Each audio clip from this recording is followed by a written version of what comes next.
Ladies and gentlemen, Counter-Strike fans from around the world, it is the first episode we are doing for 2026. A whole new season ahead of us, but the same old All About Counter-Strike podcast brought to you by myself, James Banks, and my lovely friend, Devilwalk over here. I got to do the usual because we're in a normal place. It's the normal time. It is the 4th of January, 2026. It is 8:42 in the evening for me over in Ukraine, and for Devilwalk in Sweden, it is 7:42. Timing almost similar, not too big a distance apart from each other, but this is crazy. It's over a year now, nearly over a year of creating episodes together. How does that make you feel? I mean, I'm proud. First of all, I felt like, I was proud when we did like 3 months in a row when we kept going, week by Yeah. week or bi-weekly kind of, and just kept on doing this. So it feels insane, almost unreal to be completely honest. I've been sitting, listening, and talking to you for a year straight every week. I don't know how I did it. I don't know how I did it. You still have hair is the most important thing, Didn't pull Barely. your hair out, didn't go crazy. Nah, you're nice. You're nice. You're good with the Swedish genes in there. I want to start by just saying a big happy new year to everyone. We got a whole other year of amazing Counter-Strike action ahead of us. Big plans for events, big plans for the podcast. And so I thought I would whip out something special. I'm going to see how this goes on opening a bottle of champagne. Like, basically, if the episode ends here, I managed to pop this bottle incorrectly. I called Devilwalk straight after, and this went bang everywhere. I'm very far away, but I feel like this when someone's popping a bottle. Oh, and I You saved did it it. from. Wow, All right, well, he's fucked. I'm gonna be slightly wet, but I'll take a little bit of a red instead. yeah, you're gonna do the red. We checked. This is completely fine on YouTube. We're all good. I will just say, look, I have to point this out now. Look at this. Oh no, camera's following me. Camera, don't follow me all the way. I'm messy. I spilled it a little bit, but it didn't go over the keyboard. It didn't go over the monitor. Right, I didn't pour it yet, mate. By the way, I have no champagne glasses. I only have big ass wine glasses, but that'll do. That'll be fine. I mean, when you're holding it in your hand, it probably looks like a champagne glass to a normal human being. To a normal So person. no one would Oh. notice. I'm gonna put it on the floor so I don't make any mess anywhere. And look at this. I have a cologne. So cheers, mate. Cheers to you. Cheers. Cheers to everyone who watched on all episodes. Oh, I should probably have another sip. Why not? I already sipped out the bowl. Hmm. I went for Very interesting red sparkling wine. Asti for my choice. But what I want to do is take a moment to thank everyone who watches, everyone who supports, everyone who sends questions in, everyone who's got some love for the All About Counter-Strike podcast. We started this with the very first episode on the 13th of January, 2025. We have produced 45 official episodes. We worked with StarLadder to produce the All About StarLadder major podcast using their setup and their expertise, which was something that was very uniquely done for Counter-Strike. We've done some special sit-down episodes with players. We've had all about name of player episodes featuring Munacy, Wonderful, Apex, Hooksy, NQZ, Ash, and Mischief, the VRS God, because he helped us understand all of that. We have over 6,250 people subscribed to the channel. We have 1.7 million views across the YouTube videos and the shorts, and thousands of you joining us through audio only platforms and just listening in, no video, just hearing the voices and supposedly enjoying that and getting the content you need, whether you're watching at work. People tell me they listen before they go to sleep.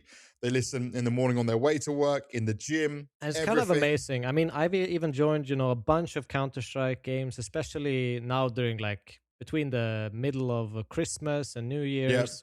I played tons of games, and pretty much every single game I've joined, someone has made a comment. They love our podcast, love the work that we've done. So, that warms my heart, it warms Bank's heart. It really is appreciative that you show so much love for what we've done. And hopefully we'll also continue to improve this and get better Yeah. and better as we get more comfortable looking into a little bit of a camera here and just speaking our minds. Hey, at least you're making that memory note already for yourself to look into the Yeah. camera a bit more. Hey, look, we've done well. We've improved the quality of the podcast. We've still avoided anything like, where we completely cocked up a whole episode. We've had some technical problems where we need to save them, but we've not lost great content completely, which is always nice. And I think We've we've bailed ourselves out also of it. we've also done this with the intention of not adding a sponsor for the first year, Yeah. not having that part to like we set ourselves up to do this without any monetary gain, hmm just bring free content, do it for fun, and see where it takes us. Yeah, exactly. And I think that's it. The reason we're not trying to have sponsors on is that we had a conversation with some players and some managers and some agents, and they were like, "Oh, well, if you have this sponsor, we can't be on there, We don't want to like we can't compete with the have it." player sponsors. Yeah, Essentially, yeah. we want to talk to the most like the biggest players and the best players And in not have this it influenced. esport. Yeah, Yeah, and not exactly. have it influence the whole way. But it's been a journey. It's been one we're very proud of. But we now need to continue doing it, continue improving, continue smashing on forward with everything that's 2026. So we're going to start today's show with going over Roster-Mania. Then we're going to touch a bit on some of the news items. There's obviously not much out there. Then we're going to do our own top stuff of the year. So there's obviously the HLTV Awards, which is the pinnacle of awards shows done by HLTV, not influenced by anything in terms of like other tournament organizers, other organizations, or teams out there. But we'll be doing our own IGL of the year, AWPA, anchor, closer, opener, coach, team of the year, top 5 players of the year as well, because not necessarily do we agree with everything that HLTV does. And they even said in their own HLTV Awards 2025 panel, like they are still trying to understand and define how this works. You've got some of your own ideas on that, Dev. Then we'll go through Yeah, our Q&A, um, and then we'll round out with looking at what we're going to do going into the next episode and the events coming up for the year as well. So a lot to cover in this episode as always, but that is what we do best. So it's gonna be a short one. classic short one straight away. So expect So a 3-4 hour episode. the winter Roster-Mania, I'm going to say it's not really Roster-Mania as it be, It's been because, kind of cold. yeah, I expected it to be more, but right now it's been kind of lackluster. And even a lot of the rumors that were expected at the beginning, I've got some thoughts on some of the wild stuff that people have been saying. But like when we thought Jimmy was going to be gone from Mouse, I still think that's on the cards that Mouse is going to make a change because they're not attending Blast at the beginning of the year. But there's no more information around that. The Falcons, obviously, we already spoke about this on the last episode, denied about the move and the change happening. They wanted to stay with the players they have. So that ruled Jimmy out of going there. PR didn't turn up to Gamer Legion, by the way, for this event in Miami, which does make me think I was right about the buyback clause in there and Mouse will take him. But everyone's saying that it's nothing for There's sure, still a lot in the air, and I think unless we get it's like when was ROPS announced last year? It was quite late, wasn't it?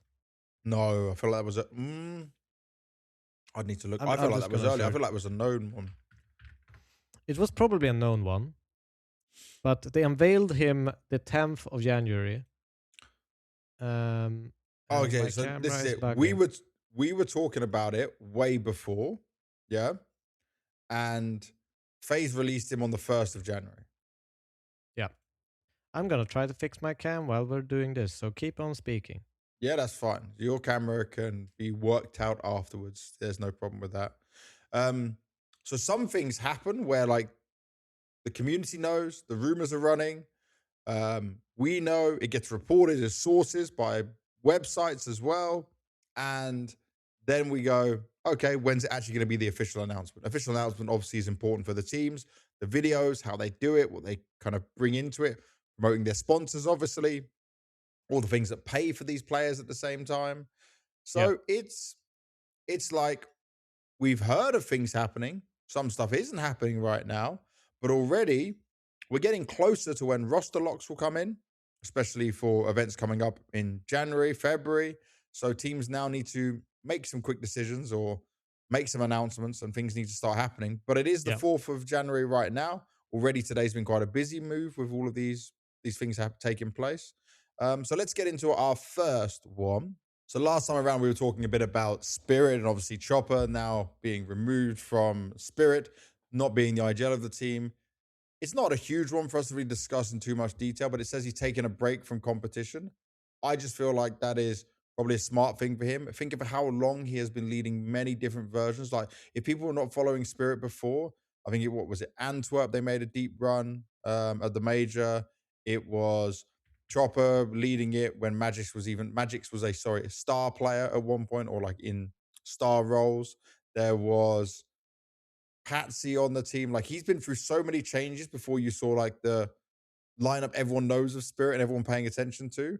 He has been grinding for such a long time that I'm not surprised. Why not just take a break? You know, they posted already pictures of him with his new car that he ordered before he got removed from the team. Let him enjoy some life. Let him enjoy some time with his girlfriend or wife. I don't know exactly which one it is, but like this isn't a big surprise or a wow to me. But it's also maybe things again don't work out the way Spirit want, and they decide to bring him back. Maybe that time off that he wanted is a good thing.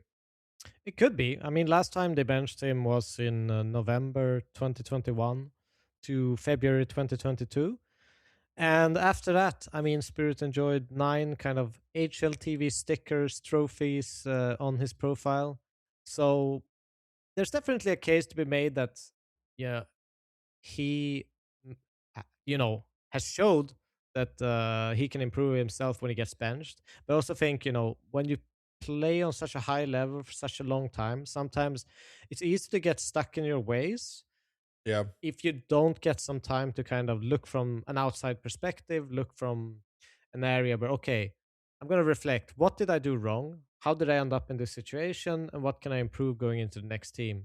Or, I mean, for his case, is probably also the question is this something that he would like to do again? Is he willing to go through this 5-6 years of grinding? What position would he want to be in case he wants to continue? Maybe he only yeah. wants to be in a top 20, 15, 10 team, if he's willing to pursue this again. So I think there's a lot of these questions for him, and hopefully we'll see him more, than just this being the end. But fantastic career in Spirit. I mean, you cannot say anything else. No, I think for him right now, not only just having that time off, but also not rushing a decision to jump into another team is also very good. You know, take that time. He's still going to get paid if he's on the bench, right? So depending on how long his contract is, he'll get a good percentage of the salary anyway. So it's not Yeah. too bad for him at all.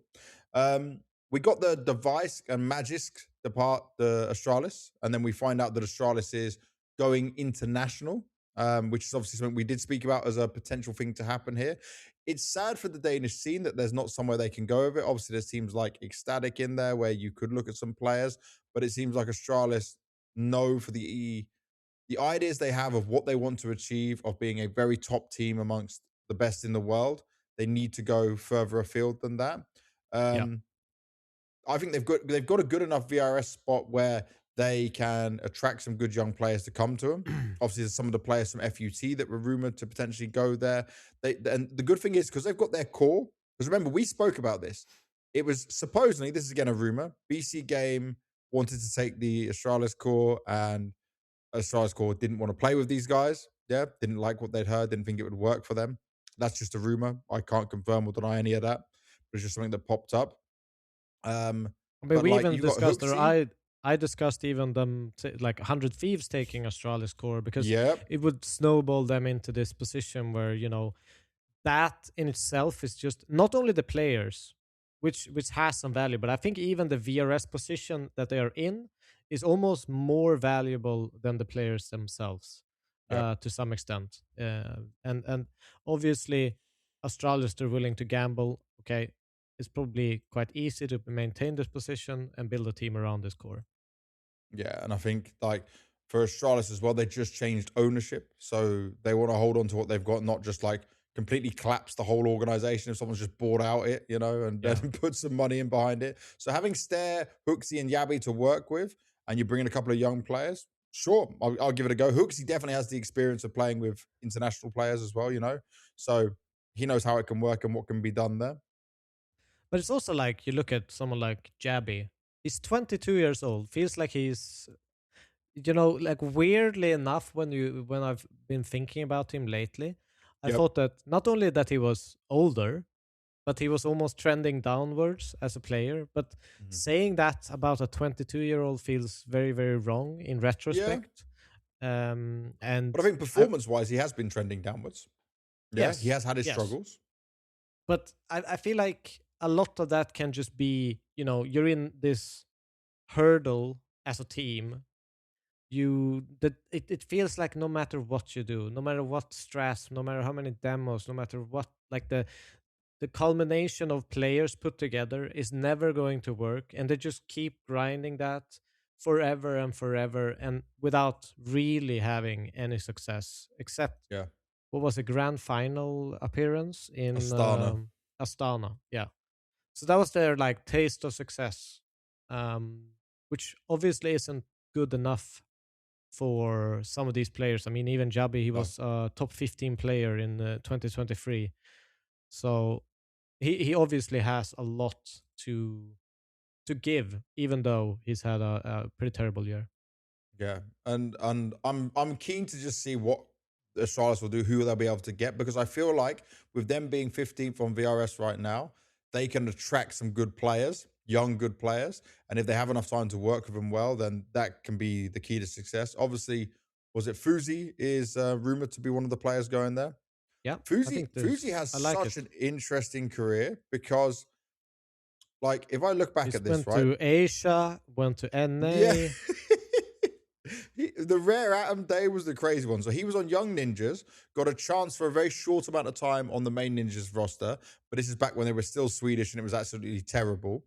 Then he went to Sangao, Rare Atom, NA Wildcard, Nine. Then Wildcard pulled him back, which is obviously, we already said this, the worst organization in Counter Strike potentially. And then Nine again. And then obviously he signed to Nine and his buyout gets activated, they said, and we're just waiting for the Astralis like announcement to come out, basically. But he was also in Astral or in NIP Yep. the time that Device was in NIP. Device on the bench, though, right? Well, he was in Did Young they Ninjas play? during the time when Device played, But then he and then came he up when Device went out, right? yeah, Yeah, when yeah, he yeah, okay, went to the that makes bench. Yeah. sense. Yep, that makes sense. But yeah, this is Fuzi's now had a good amount of opportunities. This could be the biggest one of his career, and he has to show up. So if he does come onto this team, like for me, the AWP market is so low of like super talented, promising AWPers. Like when I think of talented, up and coming AWPers, they all come from CIS region. Every Yep. single one of them, you know? Yep. Kazakhstan, Ukraine, Russia, like back to back, it's all these kind of players. Europe's kind of lacking it. Fuzi has some style points to him. If he can be used correctly and he can show up individually, it might make it interesting. A lot of people wanted Dexter to go potentially to Astralis, but for some reason, there's a lot of people still not looking at Dexter, despite his ability. He has some questionable plays and questionable decision making, Well, but I still think he's a good to player. move back to Fusi in this Mhm. discussion, I think what's the most interesting, I can, if we remove kind of NIP Young Ninjas and early days of Nine, where we didn't really know that much about him as a player, Mhm. which is in August 2019, I think that you could pretty clearly state that every single team that he joined after NIP made the team better. We're talking about Sangal, Rare Atom, Wildcard 9, Wildcard 9. Yeah. That's the kind of every single time he's joined a team, they've stepped up in their performance and they've looked better. And I think that's the most exciting part about him. Is not only that, he can play impactful Counter Strike, but even when he takes kind of a backfold role and plays more supportive, you can see that the team gets better overall with him being in it. So, Yeah. like, it doesn't necessarily need to be flashy. And that to me, I look at that and it's like, to me it sounds to me like the recipe of a player that you just want to have in your team. Good teammate, good communication, does what you Mhm. need to be done for the team, and actually simplifies, you know things, even in organization, like we're gonna execute B. Okay, I'll do this utility, I'll do these flashes, popping the right timing, and these are like small things that you maybe not notice from the outside because you look at the highlights, but having Yeah. this organized in a fast, easy way that's understandable for everyone also makes your rifler better in the execute part of the game. And I think that these are things that I feel like he brings without knowing too much about it. Okay. There's some positives there. We are still now off the back of this, though, right? We said about Magisk and Device departing. Device Yeah. obviously was rumored to 100 Thieves. We're just waiting for that announcement. It seems like that seems to be a done deal if he's on the bench of Astralis. Magisk, I don't know where he goes. He's not young. I mean, he's not old. Sorry, either. Like people think Magisk is really old, but he is only 27. Definitely Yeah. very good in his role. Certainly not a hindrance. It took some time for him to get adjusted in Astralis when he came back, but I would kind of like to see him end up on a top 15, top 20 team if he can, if he wants to go there. And remember, I would he's love to see him as an in-game leader.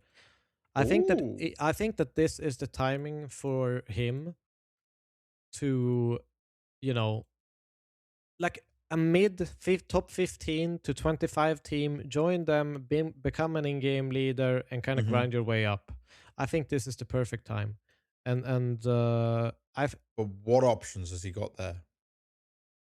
well, I don't think he necessarily has the perfect options right now, but I Yeah. think that a lot of teams you can look at. I don't know. I'm not going to say that OG is going to fail in their build with Cadian, but if Mhm. something like that doesn't work out, he could be one to kind of that they would be maybe willing to gamble on a little bit more. Okay. Okay. But yeah, I've got no info on where he might be going or what his options will be going into 2026. We'll have to wait and look at that as well. Next one to look at though, Zwei obviously didn't get his chance on Spirit much longer, but he replaces AW on Paravision. This is such a win move for Paravision because Paravision, if everyone remembers, they jumped up the rankings when it comes to they're 16th in the VRS, which is a huge sweet pot to have for making it as far as they did in the major. They started in stage one, went out 0-3 in stage three, which is kind of expected considering how they were playing. Um, Learned a lot, grew a lot as a team, but you're adding Zwei is still young, by the way. Zwei is 18 along a very young team, but he brings this young player, bit of experience on the top level. And I actually really like this move. Him under Dastan with James, he's going to give him the firepower they need. He's going to get roles and positions that suit him. He's going to be used correctly. And this is just a win move for them. I think it's a win move, but he's definitely not going to be taking AW's positions. I No, but would he'll be get his very, positions very back, surprised. right? Hopefully, yes, but Paravision That's the also do way. play a very different part or kind of Counter Strike compared to other Yeah. people.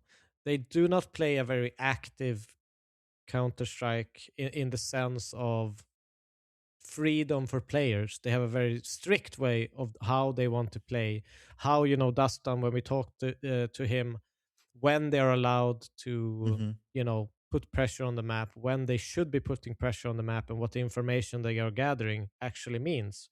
So it's very much how Dustin views Counter Strike in that sense.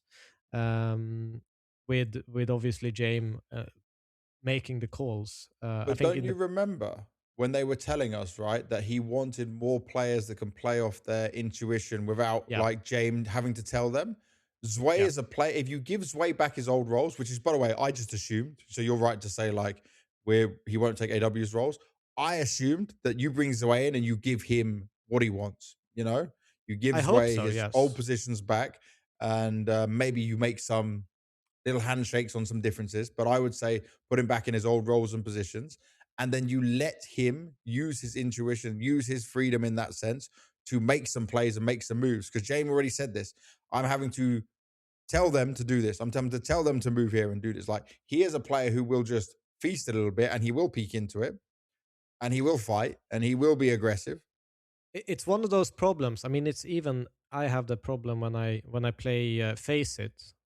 I think it's a like translation thing. When you say information, that to me means also that someone should be able to take this space. Like it's Hmm. understood in the underline. I think when you have so much experience, sometimes it's easy to have an assumption that everyone understands this sentence the same. Like they are pushing ramp. Okay, take short on Mirage, for example. Yep. That should be free, or they shouldn't be able to stop it. Um, but a lot of people just see the information as information. I think that's a problem with young player. I haven't really understood the timing of all of those things yet. But Yeah, it will hopefully, I take some think that time. Sway needs to obviously build confidence in this lineup. I think that to me, he looked like someone that with a little bit of a shattered confidence. He had one good map. We kind of regained some at the major, but overall, he looked very timid, very a little bit scared to do things. And I hope that he Hmm. joins an environment in Paravision where he can express himself on the server without it being too strict for him in the beginning, where they kind of lean him into this role and be able to gain a little bit more confidence. Because I think that guy needs confidence from the outside looking at him. This guy Yep. needs some confidence. This guy Yeah. needs some reassurance that he is a great player. And I think he'll get that here. I definitely think he'll get that here. Um, I just think this is a win move. I'm really Yeah. excited for it. I think this is going to be great for what Paravision needs. The next one, the Mongols. Now, honestly, I thought Senzu was going to come back. I thought that there was going to be, and by the way, this is where this whole topic becomes a little bit more strange because Senzu was on this late night show in Mongolia, one of the biggest shows in Mongolia. He was in the adverts, he was doing this stuff, yeah. They bring him onto the show to talk about all his little relationship with Bazinio and how they play together. And I'm thinking, cool, Senzu's coming back, yeah? Senzu's obviously very loved. They brought him onto the show. He's taking his part in this, right? It's a big, big deal. And then Cobra Zero gets announced. So Senzu's not coming back. Now, originally we're told it's burnout, it's all this other stuff going on. Now, I'm not saying 6 months is there's no defined time of 6 months is enough. He's not burnt out. Yeah. And just because he appeared on the show doesn't mean like he's ready. Because that's just in Mongolia, not traveling. But now they've also said the Mongols are open to offers for Senzu. Now, I'm going to get into this whole Senzu topic a little bit later on like what open offers he is for and some of the crazy rumors that I just don't believe. But Senzu not coming back to the Mongols shows to me that somewhere, and maybe the Mongols are doing some really good PR here and they're just keeping it all like something happened here. Something outside of what they are saying that's not just burnout seems to me like this is a telling sign that if you open to offers, he's going to play again, but it's not on the Mongols and they're replacing him with Cobra Zero. Something they're saying isn't adding up. But I'm not sure I 100% agree on that. Why? Because, okay, imagine you're a coach, you have Yeah. your team, you are well respected as either number one, two, or three in the world. Uh-huh. One of your players says, no, I need a break. 4 days before a roster lock. He Yep. hasn't given you a hint or time of that this But might this is your happen believing on face beforehand. value what they said. This is you believing what they Yes, said, yes, yeah? but that's the only Yeah. thing I can do. Okay. But I think from a coach perspective, no matter what, if you are able to do that, then you can bolt whenever you want. You will do it again. And I think it's a bad idea to welcome a player like that back, no matter how good he is, because it can, like it already has, Mhm. destroy 6 months of their season, where they have to scrap something together Yep. rather than go. So, from my perspective, as a coach, I'd Yeah, yeah. rather have a worse player I know I will work with for a set amount of time than have to worry if he is going to bolt.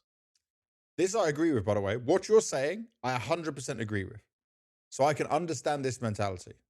So that's why I don't think there's something underlying. I just think it's as simple as we don't know if we can trust you yet Yeah. because you have not shown any you can't just say you're burnt out and now rest a couple of months, party, not practice, and then you want to.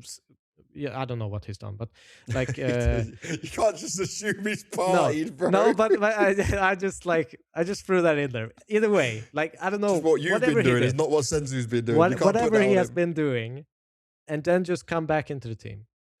No, it's I just okay. don't believe in that. This I agree with. Right? If I'm Mara, this is obviously it's a warning sign if that's the case. And people might go, "Oh, but that's harsh. He's got better. Like you can't do that." You can if What you're trying to says run a he's better? business. No, but as a business, right? It's a risk. I get Yeah, that. it's a As a risk. team and a future. But I'm just saying, for me, something doesn't sit right. That they're gonna be open to offers for him, let him out, all this stuff. Yeah. Obviously, they're gonna try sell him, make some money for him, and then But if they don't believe that he yeah, is the right player for that's a them, why problem. not just sell them? Like it makes Sure. sense for me that okay, I don't believe that you are trustworthy right now to have for an extended year, let's say 2 years, they're looking at this project and Hmm. saying these are the players that we're going to work with, and these are our goals. It doesn't make sense to put them in again. It could. It's like a flip a coin, and it could happen 6 months again. Yeah. Yeah. And yeah, and it can just backfire. So you trust them again, then you're screwed again. You're on the back foot Yes. again. I understand. But I'm just saying, it just seems to me like if he's actually fresh and not burnt out, I would try bring him back. Even if you can't trust him, you give him one more chance, maybe. Like that's how I would look at it. I'm not a coach. I'm not you. I'm not Mara. But also, Mara's a hard man. He's a tough man. Yeah. He's the one who sent Bazinio's own brother to say, "You're on the team and I'm kicked." like, Yeah. like that's the level of ruthlessness we're dealing with on the Mongols. So then controllers. I don't think like anyone expected controllers to stay on this team. Cobra Zero was one of the names that was brought up when Senzu was benched as they would try and bring in. Yeah. So this seems to be the natural progression of how they want it. He's 20 years old. He obviously played for the Huns, who didn't even get out of stage one of the major. So he's played one big event, by the way, Lisbon. He's not had a great amount of experience. His land ratios that he's played is not huge either. It's going to be a big jump up for him. But you know, one thing I'll say I'm happy for the Mongols is they proved with controllers you can slot players into this team. They know Yeah. what they're doing. And they were really nice to controllers, to be fair, to give, Yeah. the star player roles to a player that's just jumping in. I think that's the right idea to do it, because otherwise you're probably just gonna destroy a player. Like, he doesn't know anything and he's not being set up. He's supposed to set up things for others, and then I think it Throw this becomes a flash. Stay in the like back. it becomes a really weird situation where Hmm. I think they did the right thing, and also, to all fairness, they put controllers in a great position to be able to deliver. I think that's just great coaching, great kind of teamwork in one essence. Like that, everyone is okay. Okay, let's put him in the starlight or shine, and Well, I'll, and, I'll and give see you how, some how it more goes. info because I was told by some people in the Mongolian scene that basically there are so many Mongolian players right now desperate to make the jump up. You could basically build a few other tier 3, tier 4, maybe tier 2 teams just from these players. If you could clone Mara, who's got the experience of building this system and something else in there, like there are so many players up and coming. So I feel like maybe a no BS approach is probably a very good thing for Mongols. Even if I'm just sad, like I like Senzu as a player, man. I'm just sad for it. And then as we come away from the Mongols, because now we know what they've got here, this will probably work really well. Cobra Zero will be looked after. Might take some time, but like it's just a good move on paper. Now we come to Senzu open to AWPing. I'm gonna say I don't know who's running his account. I don't know who said that he should be AWPing. There's a guy called B-Trams, by the way. He's very smart on CS stuff, analyzes so many demos. He I don't know what you call it, but like he passes demos and gets all the data from them, all the Yeah, numbers. yeah. It's yeah, he He's does he's all his this own stuff. HLTV database, Yeah, essentially. yeah. So he put a tweet out that said, "Senzu, don't please, yeah, AWP win probability He's on minus 0.51% of when he picks up an AWP that they will win the round. He's had some flashy AWP plays. Do you remember that one on G2 with the Austin Major where he's like no scoping like crazy? It's in like so many highlight videos. Now, great, but he's an awesome rifler. Like, even if I'm Senzu, I don't say this. And then the other rumor, by the way, I messaged someone at Navi. I haven't Well, heard back let yet. me just touch on this. I think it just Yeah. strengthens my point that you cannot trust him in the sense of, like, if you don't know what you want, if Yeah. you're like, I'm feeling the AWP all of a sudden, like, what the hell? You have 910. It's Yeah, but fine, you know. You he don't was need a to do secondary this. AWPer. He was a secondary. Yeah, that's fine.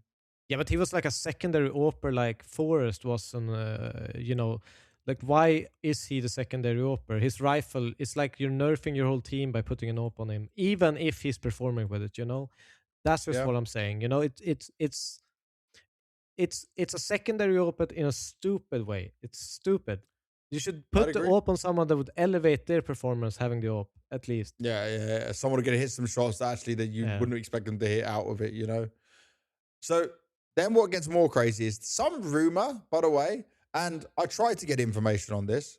Even the Navi people haven't come back to me yet, and I asked about this earlier today. Um, Alexi removed plus Senzu. I'm just going to say, yeah, that just smells like more shit. Like, bro, first of all, people are then trying to say, oh, Imma will IGL and all this stuff. I don't think, no, I said this last episode, I don't think Navi are making any changes. The only change would come crazy if some player just said, I'm benching myself. But they ended the year on a high. They ended the year much better than where they were at. Falcons aren't making changes, which means Bit's not going anywhere, which we confirmed with Navi themselves earlier. Yeah. Um, I don't know, man. This was a wild one. To see plus Senzu minus Alexi as a rumor, someone's just trolling. 100%. I don't like that one bit. No, it just doesn't make sense. I I'm think only that touching on it because we're touching on Mongols. Like, it's not even written in our document. It's just so wild that we have to have a small discussion on it. I just took some candy and I don't know why. I'm You doing know a the whiter podcast. candy? Yeah. You just start eating mid. No, I'm allowed to, right? I'm diabetic. I have to keep my blood sugar boosted. You got no excuse. Stop eating, skinny boy. Stay skinny. No candy. It's holiday season, I know, but Sorry, I had candy in front of me. I just took it and then I saw you were waiting for a response and I'm just chewing into the mic. classic. Anyways, that's me. But yeah, I think that's just a bunch of bullcrap. I feel like it would be an insane Yeah. decision to. And Blade doesn't make those kind of random wild decisions, man. That's It seems uncalculated. It seems like an HLTV forum post that just says Navi needs more firepower. They don't have any who's shooting, and Alexi he's the worst performing player, so he needs to be cut. By the way, Alexi, who's definitely like arguably top 3, top 4 IGL still of the year. Like, Yeah, but like we'll if come you to that compare later. to his teammates, stats wise Oh, only, yeah. that would be the perfect HLTV post. Kara going to lose that all the time, though. Yeah? Yeah. Why not cut all the IGLs? Let's just have all face IGLs. games. Yeah, that's it. Just pure pugging nightmare fuel Yeah. games. No which are not calls. interesting to watch. All right, from there, we need to go on MIBR because I already said that this team is like one of my least favorite as of right now. They've already said goodbye to Kicker. Yeah. Kicker was IGL of the team when they switched to English. They brought Klim in, the Russian AWPer as well, who, again, I'm just going to keep saying this. He's not a player that's wowed me or like I feel like is impressive. So Kicker's gone, which then freed up some room on MIBR.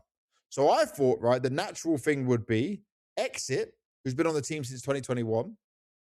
He would then be IGL again, because he's always been IGL in the past of the Portuguese speaking teams, the Brazilian teams. Yep. Well, guess what? He just announced today as well that he leaves after 5 years. And I'm just going to bring up his exit. Where is he? I'm going to bring up his tweet because on top of this, and this is going to be a translated tweet, so like we can't read massively into it like it's just perfect of my understanding. After nearly 5 years, I announced today that I will not remain with MIBR in 2026. I would like to thank everyone, staff, players, fans who have been with me throughout all these years. I can say they were the best of my life. I leave with my head held high, knowing I gave my 100% every day I wore the shirt, and happy for everything I achieved here. The boy Raphael, who watched this organization play back in 2008, dreamed of one day wearing this shirt, and today, besides being fulfilled, I leave here as a player with the most official maps in MIBR's history. The year 2025 was below my expectations for various reasons, but that didn't diminish in any way my desire to win and write my name into the history of Brazil in this game. I'm open to proposals for this year, and I'm without a contractual tie, meaning no penalty fee. By the way, that's huge in Brazil, considering we speak all the time about these contracts. So he's Yeah. obviously waited for his contract to expire. It's ended. He's not re signed. And guess what? If I'm anyone on MIBR right now, I wouldn't re sign either. You've got a Russian Orpa on loan from G2 Ares. You've got Insani, who's in contract hell, who needs to go on a better team. And you've got BRN. I feel like everyone's just sad it wasn't Insani saying that. His contract's probably still got some legs on it. Yeah, Yeah. sadly. But basically, MIBR now has to keep BRN, Insani, and Klim. Otherwise, they have no VRS, no position for tournaments, no good standing And or spots Klim to is on a work with. loan as well. Yeah, from G2 Ares. Yep. And now, by the way, I was like, the only way to save this is they get some other international imported players, because I don't know what Brazilian players they'll get. Imagine a situation where like MIBR and G2 are battling for a spot and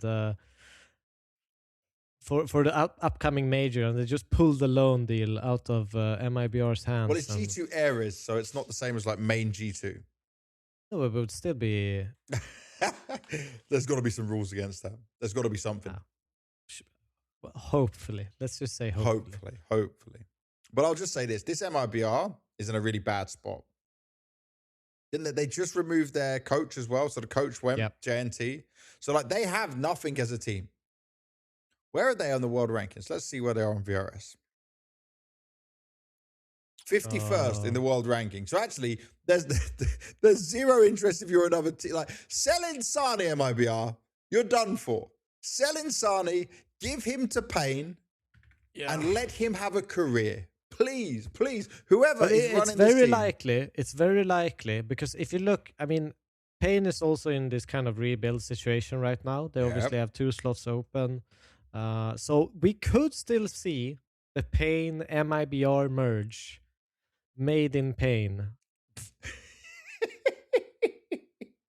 Stop it. Wait, as long as Klim doesn't replace NQZ, I'm happy. People kept telling me about Klim, yeah?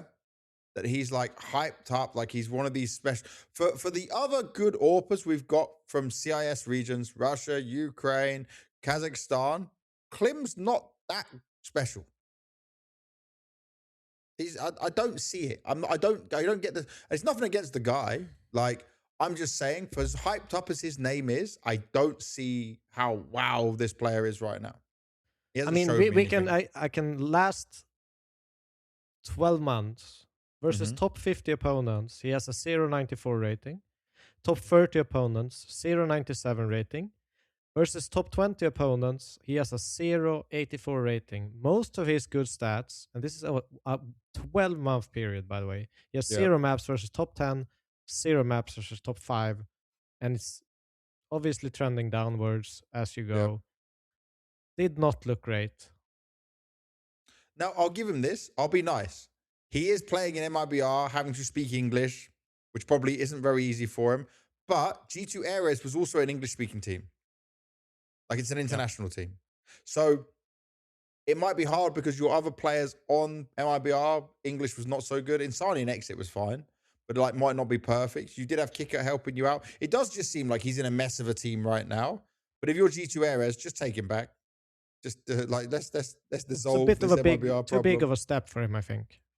Yeah, it was way too big of a jump up.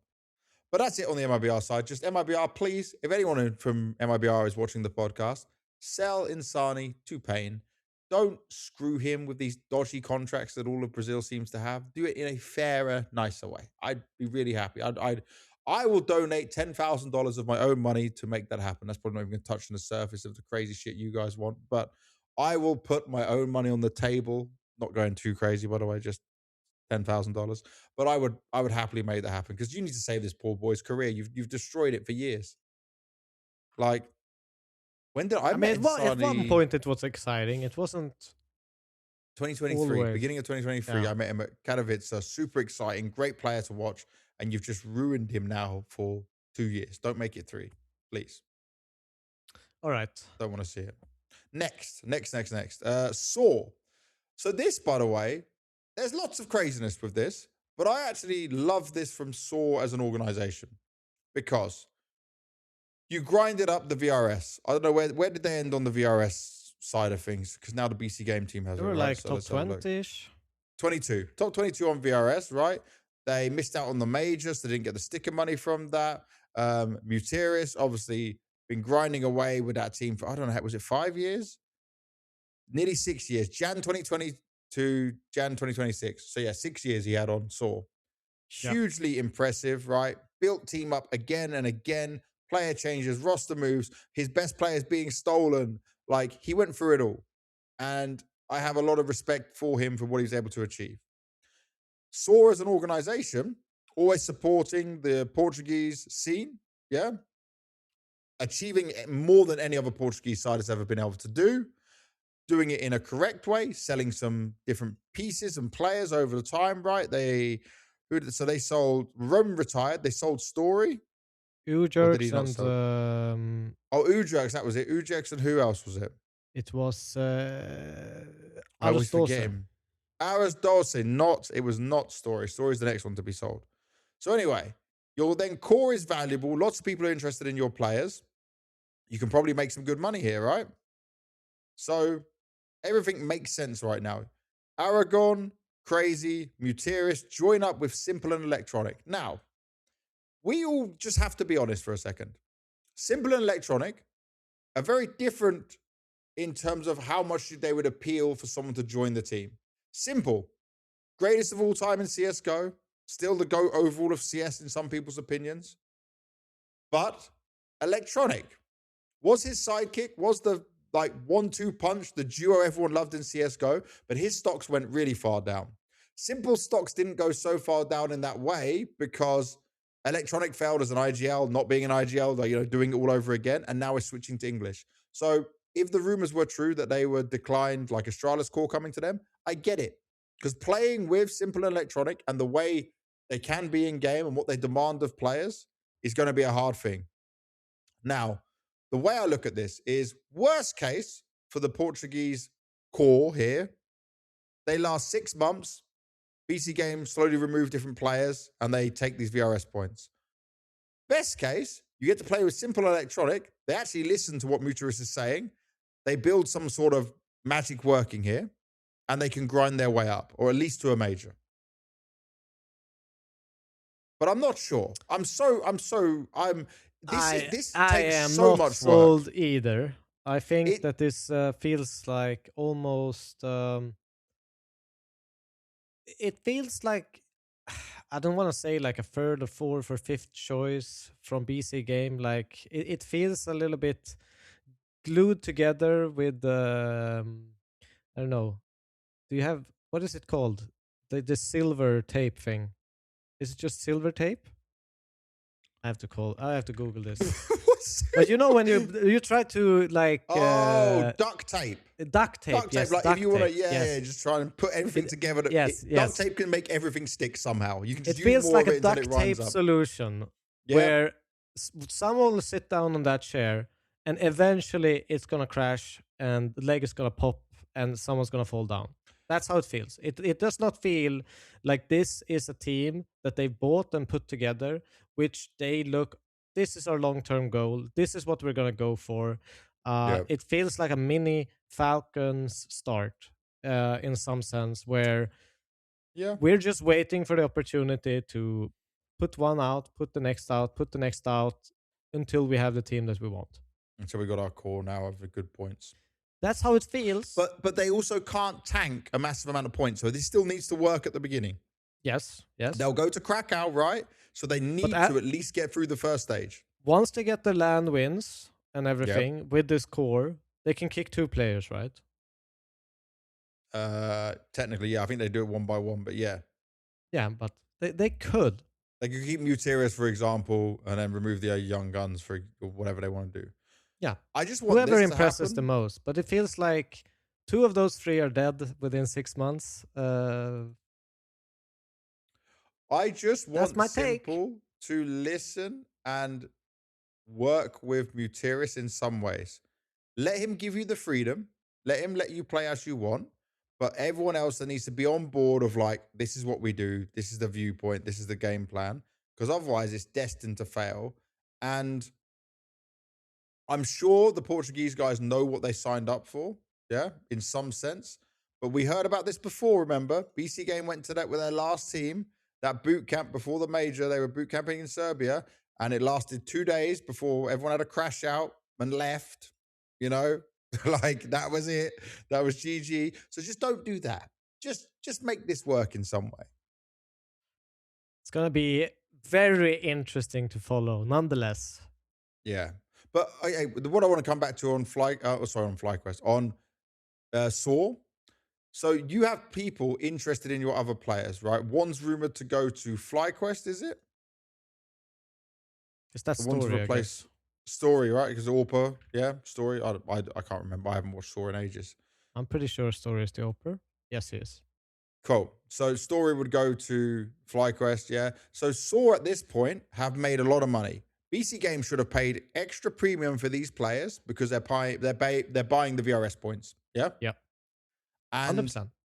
now, if you're Saw, you still got all your sponsors. You're still the biggest organization in Portugal. You just bring a new team in of Portuguese players and grind them up again. At one point, you were 106 in the rankings, and then you grinded your way up. Yeah, there's definitely a way of doing it. They have shown that. They have shown that they can do it. So I like it. I like it completely. The only thing But BC do Game's BC lacking, by the way, is Game, a coach. yeah, they They don't don't have have a a coach, coach. right?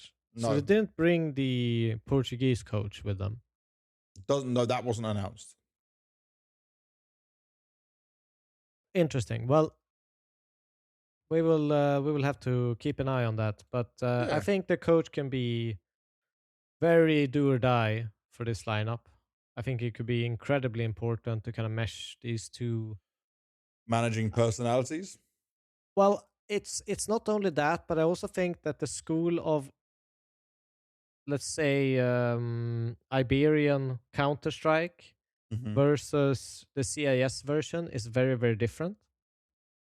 Where I look at some of the Iberian Counter Strike to be very poppy, very fast paced, like a little bit like they can sneak and pause, but once action happen, it happens very very quickly, and it's Yep. very all in-ish.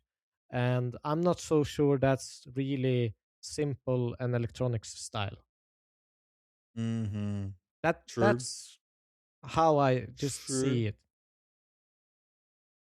Well, we'll keep an eye on it. We'll see what they can do. But at Yep. least for Saw, I want to see the organization grab a new new Portuguese team, Brazilian, Portuguese language, same, not the same country, but bring in another Portuguese core, rebuild from there, grow some young talents up. They definitely got the experience of doing it, and now they've got the money and resources to do it as well. This is like a healthy ecosystem win for them, for sure. Yep. Then we come on to our other bit, which does kind of connect to this. FlyQuest bench Regali. Now, I remember I covered a lot of Regali when it was the We Play Academy days. He was the AWPer that was actually named at the beginning of being more impressive than Torzi. You know, it was Manasi, then Regali as the AWPers of people we were looking at, of who could have success, what they might be able to do. I will say that I know FlyQuest wanted him to take more initiative, to be a more aggressive, go for some more stuff. He just would always struggle on like tough games against like top level opponents. He's a player for me that would just lack more and more as he went against like tougher opposition. And then even against the Aussie opposition or the Asia opposition he was playing against, it was just okay. He wasn't just farming, you know, he wasn't completely taking over. It was other No, players on but his team doing it. I think I agree on your assessment that he it's not the lack of ability. that's Uh-huh. really the case here. It's the lack of him being able to, I don't know, get out of his head when he's playing Counter Strike against better opponents. Like Yep. it's almost like sometimes when you play someone that's better, you start to slow down and back off and more because you don't feel confident enough to win the duel. Um, and that made him scared in a bit, in a sense, and it felt like he wouldn't trade in certain situations that I would see. A little bit disappointing as well when you obviously had FlyQuest. They played really well, aggressive to start. They went 3-0, then they go into this Yep. 0-3 spree. And that's when you need an AWPer to kind of maybe give Vexite some kind of weight off his shoulder that doesn't always have to go for these very, very all in aggressive entry plays where he maybe can Yep. work the map and take some control and create different situations. That isn't really like you can't really do that as a rifler in the same sense. You always have to put yourself into massive amounts of risk with speed and timings. Where an opera can take an area, hold an angle, make the riflers move up, take the next angle, make the riflers move up. You can kind of hurdle your own team into success into some degree, which I felt again, like you said, I don't think that he did that against the good oppositions. It felt like he was almost always waiting for an opportunity to be presented to him. Yep. Yep. And I think for him, it's like this was already, I'm not gonna say a step down, but like let's look at his past teams, right? Because he already had opportunities. So he's gone from Fnatic when he was on Fnatic Rising, the junior team, to main roster, Copenhagen Flames, OG, Entropic, FlyQuest. Like it's not positive steps forward at this point. And I don't know if a European team would be looking at him with all eyes open, saying, "Wow, that that's a prospect for us to take." I'm not sure where he goes next. That's my biggest worry for him. Yeah, I have no clue either. Yeah, could be He's still tough young. times. He still has time, Definitely. you know. Oh yeah, by Um, the way, there's one more thing we didn't touch on with the saw. To come back onto the saw conversation, it's Agile, the other rifler, who could be going to 100 Thieves potentially. oh, Yeah, that was the one. That was the one. interesting. Don't want to make sure I did not forget that. But obviously, 100 Thieves right now, they're looking to go the non VRS route. That's another thing. They're not trying to buy a VRS core anymore, than what it seems like. No, they probably said to themselves, we can entry fee and go to this amount of lands and just Yep, grind the points ourselves for exactly. a minuscule of the cost. Potentially, a massive saving on how we do this. And if they have a device and brain with the experience they have, let them roll through it, do some of these events, grind it out. They'll go to all the Draculans, the open riggers, the There's even a land as we are recording, a Philadelphia, Miami. yeah, you see. Go and get a tan while doing it in Miami. I don't know, what's the weather like in Miami? Weather in Miami. Is it Yeah. really? It is 25 degrees C. Feels Oh like wow, 27. Bro, they are chilling. it's pretty This is good. Christmas time sun. Why not? They can do it all. But yeah, they need their full team. Um, Ecstatic next. I know it's not maybe like a top wow team right now, but what I find is interesting. Acor obviously had his time on Game Legion, then had his time here now on Ecstatic. He's more of the upper echelon of age players. I think he's 28. He's replaced by Nico Dawes, but then Buzz also comes in as well from the OG side. And it just tries to reinforce or strengthen Ecstatic as a Danish roster. I like the plus Nico Dawes move. Buzz, I don't really have an opinion about. Let's see what can happen there. But Nico Dawes is still one that can shine sometimes better with a rifle than an AWPer. I always used to call him the fraud AWPer. I even told him that to his face himself because that I didn't mean it in any disrespectful way. It was just, you're a fraud AWPer because you're so damn good with the rifle. And He he is understood incredibly me. He good. was laughing. He was laughing. He understands but his career is also wild, man.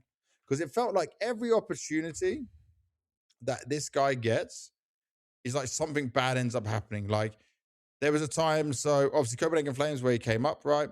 Fnatic, Preezy, and it's like, Preezy. Then he gets heroic, but that doesn't last too long. Gaming Gladiators, obviously that team went and died. Then OG didn't last too long again, despite him having some good performance with them at the major, and now he's on Ecstatic. He's just so up I and don't down. know. I don't know if it is.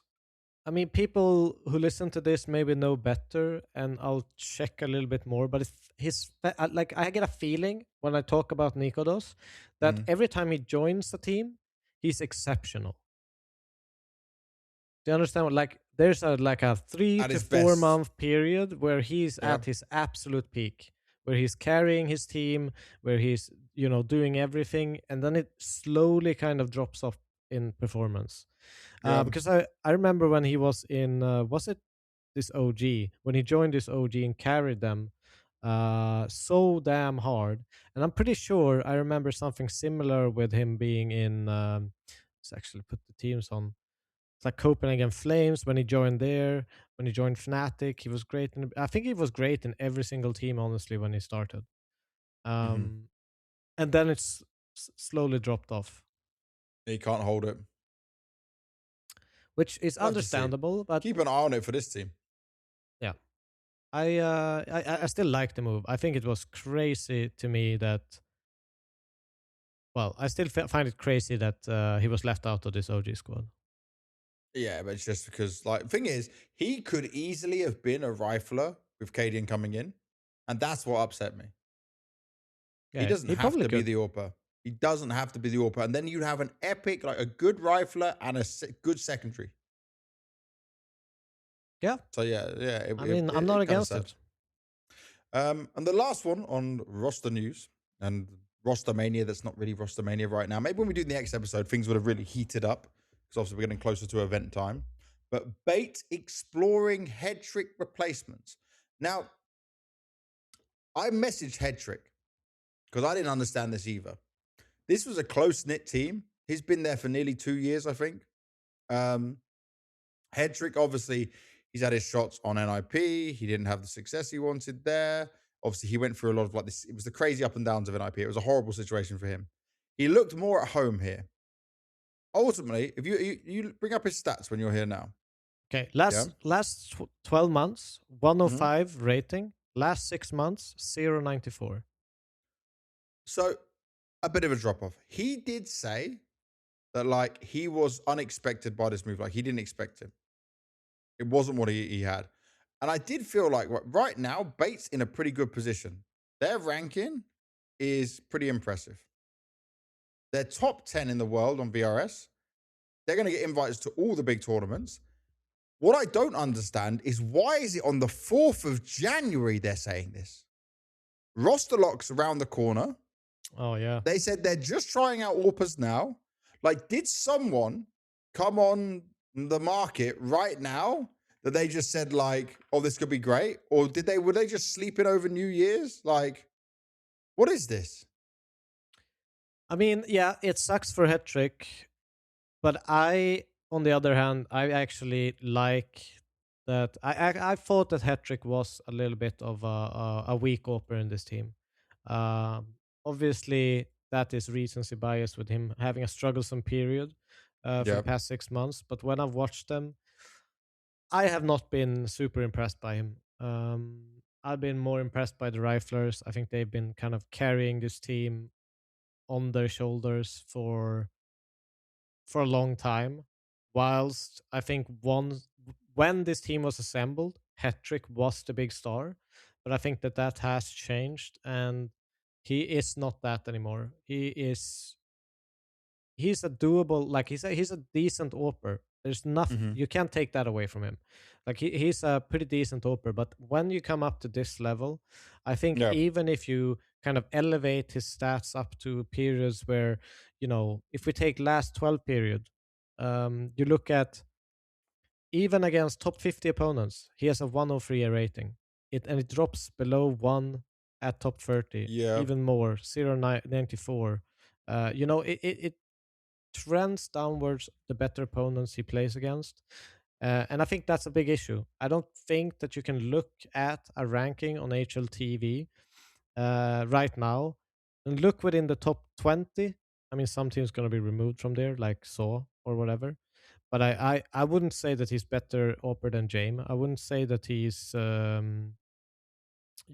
wouldn't even say he's a better Opera than Alcaran on Heroic. Okay. Uh, and I think that's a big issue if you want to have if you want to climb further than this, Yeah. it's a problem. The opening position is a big thing. It is But going to alleviate you a lot. don't you think they've left Hedrick and themselves in a bad position for finding a player this close? Yes, I do agree on that. I Like, think this is this probably is a bad management from the organization. On if you made this decision, this should have come out before Christmas. Like yeah. this last minute panic, unless someone's come on the market that we don't have in our minds right now. And also, if they are sticking to full 5-man Ukrainian lineup, obviously they could probably bring a Kazakhstani player, yeah, or some other CIS speaking player, but they won't bring in a Russian player because I of the think current geography of the world. unfortunately this is probably how most orgs operate. They don't really think about the players' well-being going into a market. They think about But themselves. it's not And even good for their well-being. Like this is what I'm saying. Unless the player just came on the market and they pick someone I up, mean, it literally says they're trialing people now. Like yes, just but the only reasonable take is they have made a list of, let's say, 3 opers that they yeah. think is an upgrade to Hattrick, and they are just trying to slot in who of these 3 they think is the best fit for them. Otherwise, it does not Mm, make any sense. That I agree with. But if the case is they have 3 opers they think is better, maybe even personality-wise, they gel better. Maybe there's stuff like this as well, where you know I've I've done mm, I've done similar things. When we were, me and Michael were really good friends, right? And we got the yep. offer from Copenhagen Flames. The org came to me that they could give us Farley Yep. for like a really low price or something. So the org came to me. Would you say that Farley is a better offer than Michael Lele? I said, I don't want to change anyone, but my honest opinion and my professional opinion is that yes, Farley at that time was a better offer than Michael Lele. He's So gonna hate then, watching this episode. but he knows it. He hated me for a long while after that, but that was my professional opinion, not my Yeah, yeah, personal yeah. opinion of what I wanted. And we are still a Um, business, or it is still a business. Yeah. yeah, and sometimes you have to put that aside and just say, yes, this is the facts, you know? Yeah. And I think that it's really tough to make those decisions, and those decisions take longer to do when you don't want to do it, but you know what, it's the best.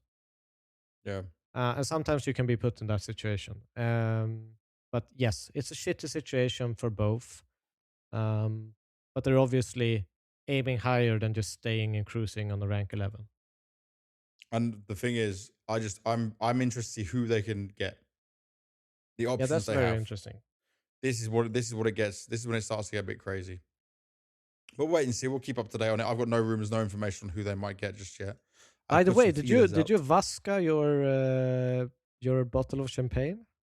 Did I what? You know what it is? What? Vasca. What is Vaska? That's like, okay, this is what rich Swedish kids from Stockholm used to I'm do. not rich. I'm not Swedish, and I'm They not from would go Stockholm. to a So bar and they yeah. would buy a champagne bottle just to pour it out in front of the like barmaid or whatever in the sink. Do you know these sounds like assholes who Yes, have a yes, mental problem? Why would yes. you waste expensive, nice alcohol? It's like their power move of showing they have money. That is not power move. That is just idiocy. I don't think it is, but I think that they think it's a power move. Oh, that's so crazy. That's so Either sad. way, I was I just thought you were gonna thinking, say like I thought you were gonna go down the mentality of like pour one out for the homies or something, or like no, no, for the no, no, no, fallen no, no, no, no, players. no, no, no. No, this is just awful. This is just assholery. No, this is awful. This is terrible. That's a So great. the answer is No, I did no. not. I I'm saved just every joking. drop of it, and when I was pouring it, I waited until the very last drop went out to make sure I got full value for my bottle that also wasn't that expensive. That's good. I'm maxing out here. All right, Right. that's it we've got for Roster-Mania. Yeah, Roster-Mania is done. We have one more piece of news as well before we get into our top players, teams, AWPers, roles, all that jazz. So, ESL adjusts club rewards for IM China 2026. Now, for people who don't understand, the club rewards is a lot of money for the organizations. Vitality obviously earned big. So did Falcons, a lot of other teams between Blast and ESL. You get it from going to events, you get it for viewership, all the other things that come together, and the club shares that come with it. Remember, club share is different to the prize money that the players get. It's all split out. You can all see it across all of it. But I Am Cologne has a club reward share, but this time it's a major. So they're not going to give it the club reward share because the major is the major. You can't have this breakdown, right? So what they're doing, which I actually think is really cool, and by the way, this is very smart from ESL, they're moving it to China, IEM 2026. So it's the same again. Prize money $125,000 for first place, $235,000 for the club. Okay, it's not great for the players. There's more going to the club again, but this is just how some of these ESL events work. We've discussed this on the podcast. What's good is that they're just putting that money into doing this, right? Giving it to the prize money / club reward for the teams in there. Obviously benefiting the teams who go first to 12th place. But at least it's going somewhere. And guess what? We do China, Hong Kong, just announced by Blast that we're going back there. We'll talk about that in a second. And then Singapore. We're staying in Asia for 3 events back to back to end the year. Now, obviously, teams won't stay there for that whole time.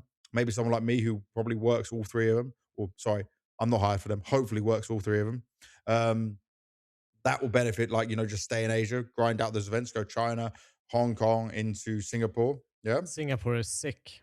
Yeah, exactly. And this is what's really good is that, like, this moving things smartly into getting people to this event, like club rewards, organizations going to tell your teams to go there. We've got a great run of events going into the major as well. You're staying on the same time zone. Maybe a lot of teams Yep. will, like for Shanghai, some teams just said we're going to stay in Shanghai for the whole time when they qualify from the RMR. Just stay adjusted, don't go back home, don't do anything else. So it could be a kind of deal like that again. Might be something that's on the cards. I think it's Yeah, pretty I mean, positive. it definitely bumps it up to S tier event no matter who attends almost. So I think it's a great event. I love that we're having Asian tournaments, even though I struggle watching them. I will Time zone. I will say when I'm home, I do struggle. I will watch usually the late games. I will watch. Well, maybe you'll be lucky and you'll be hired for 1 or 2 of them. Maybe that can happen. But Hopefully. after the China event for ESL, we're going to Hong Kong again. So Blast is going back to Hong Kong. Obviously, I was there last time. Amazing crowd, great venue, hugely successful. Full like crazy on the Saturday and Sunday. Standout event for the year, definitely one of the highlights. Big one for Blast. And so obviously everyone was happy from all sides. And we're going back to Hong Kong. I'm really happy with that. Like, dude, it was a great atmosphere. Everyone who was there said it was awesome to be there. So, Yeah. I mean, I don't have I need anything to, negative to say about it. I need to look at the dates, right? I'm just scrolling down the HLTV calendar we have here. So we would do IM China, which I'm just going to guess is in Chengdu. I don't think they're going to go to Shanghai where CAC go. November 2nd to November 8th. Then November 9th to 15th is Blast Hong Kong. But obviously it's only 8 teams again, I think it will be. And then, so that's 9th November to the 15th of November. Then only 10 days after that, 25th of November to the 13th of December, PGL Singapore Major. All of this sounds great for Asia. It's And perfect for boot camping. Just stay there, yeah, boot camp, run the major. Why not? only your stage 3 teams will probably go home. Yeah. Like maybe some stage 2, depending on whether they want to get practice in Europe or not. But if you're trying to like beat the jet lag and deal with yourself there, this is a pretty good run of events. I like this a lot for the end of 2026.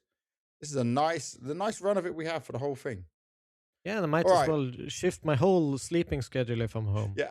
At that point, you just change your schedule. That's it. You're fixed. Everything will be good. All right. On that note, I'm taking a break. Just put a pause in here. I'm going for a piss. Yep. And then we'll come back and do our top players. Oh.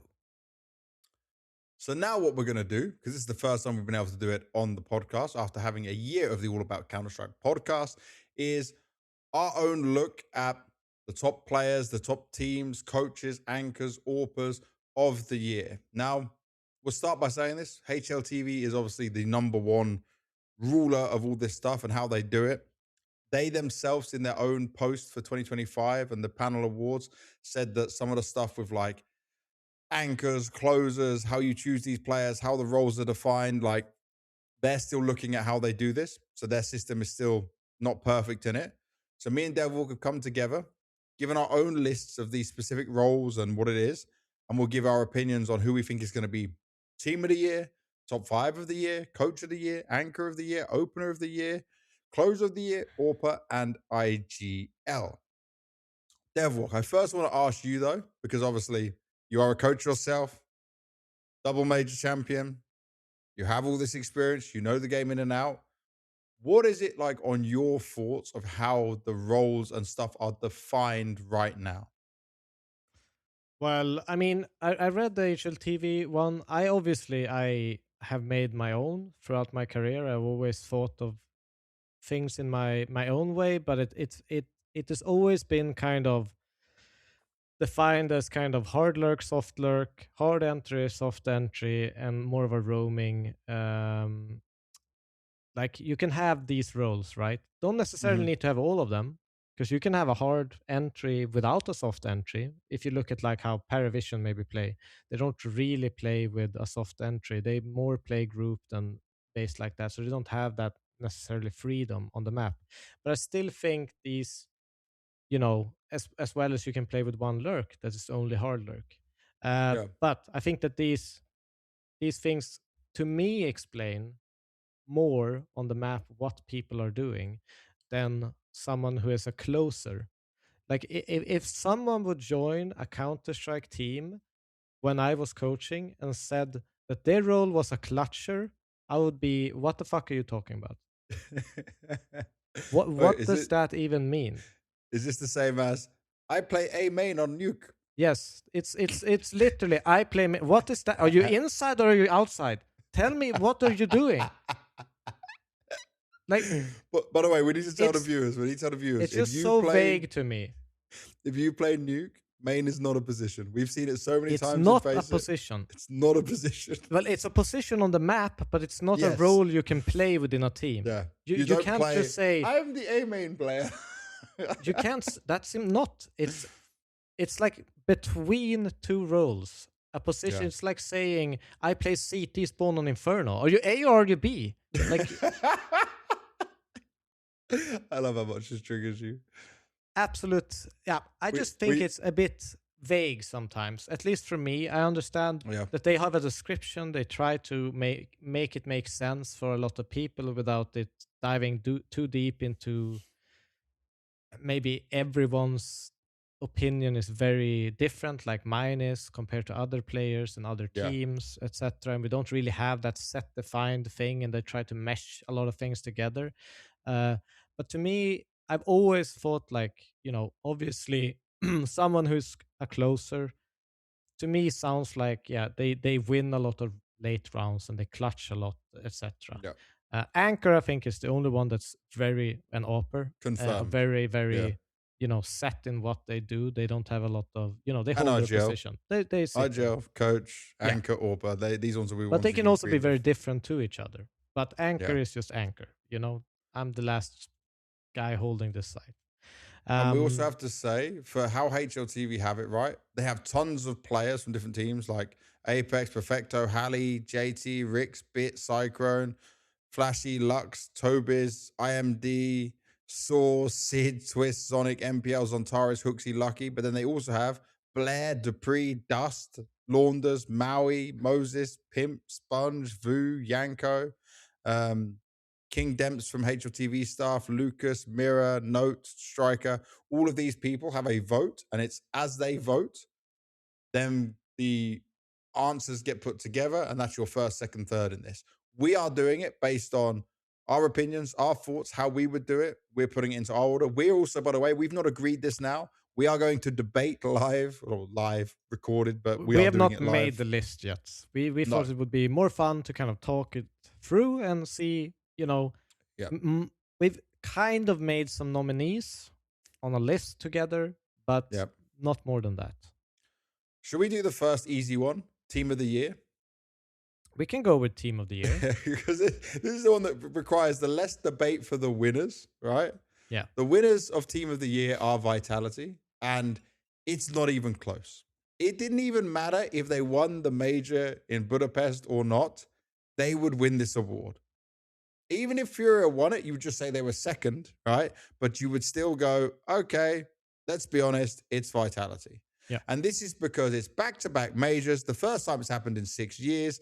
It's dominant amount of events, 7 in a row. They came back after having struggles in the second part of the year. They assembled a team that is built to win, and everyone is on the same vision, the same path. Yeah, I mean, it's such an easy win for this team because they're even in the conversation of this could potentially be the greatest team of all time. I'm not saying they are, but they're Yep. definitely in that debate, and they could, solidify their arguments going into 2026, etc., etc. So that's an open debate still, and they put themselves in that position because of the year that they've had. Um, If they win the Otherwise, major in Cologne, does that give them 100% the greatest team of all time? I think so. Yeah. Yeah. So I personally would say if they win Kato next as well, because the Malta Blast Bounty event is obviously starting online going into LAN. If they just win Kato, or sorry, it's Krakow now. If they win Krakow, then that for me would do it. That would be more than enough because it's such a run. Yeah, I'm having a hard time seeing how they will not unless something drastic happens. But I still don't think they've really cleared the line. I think they're very even Yeah. with one other team. Um, Astralis of old. yeah, Okay, so then getting into this, who we're choosing as second place. Some of the teams we have listed here are like Furia, Mongols, Spirit, Maus.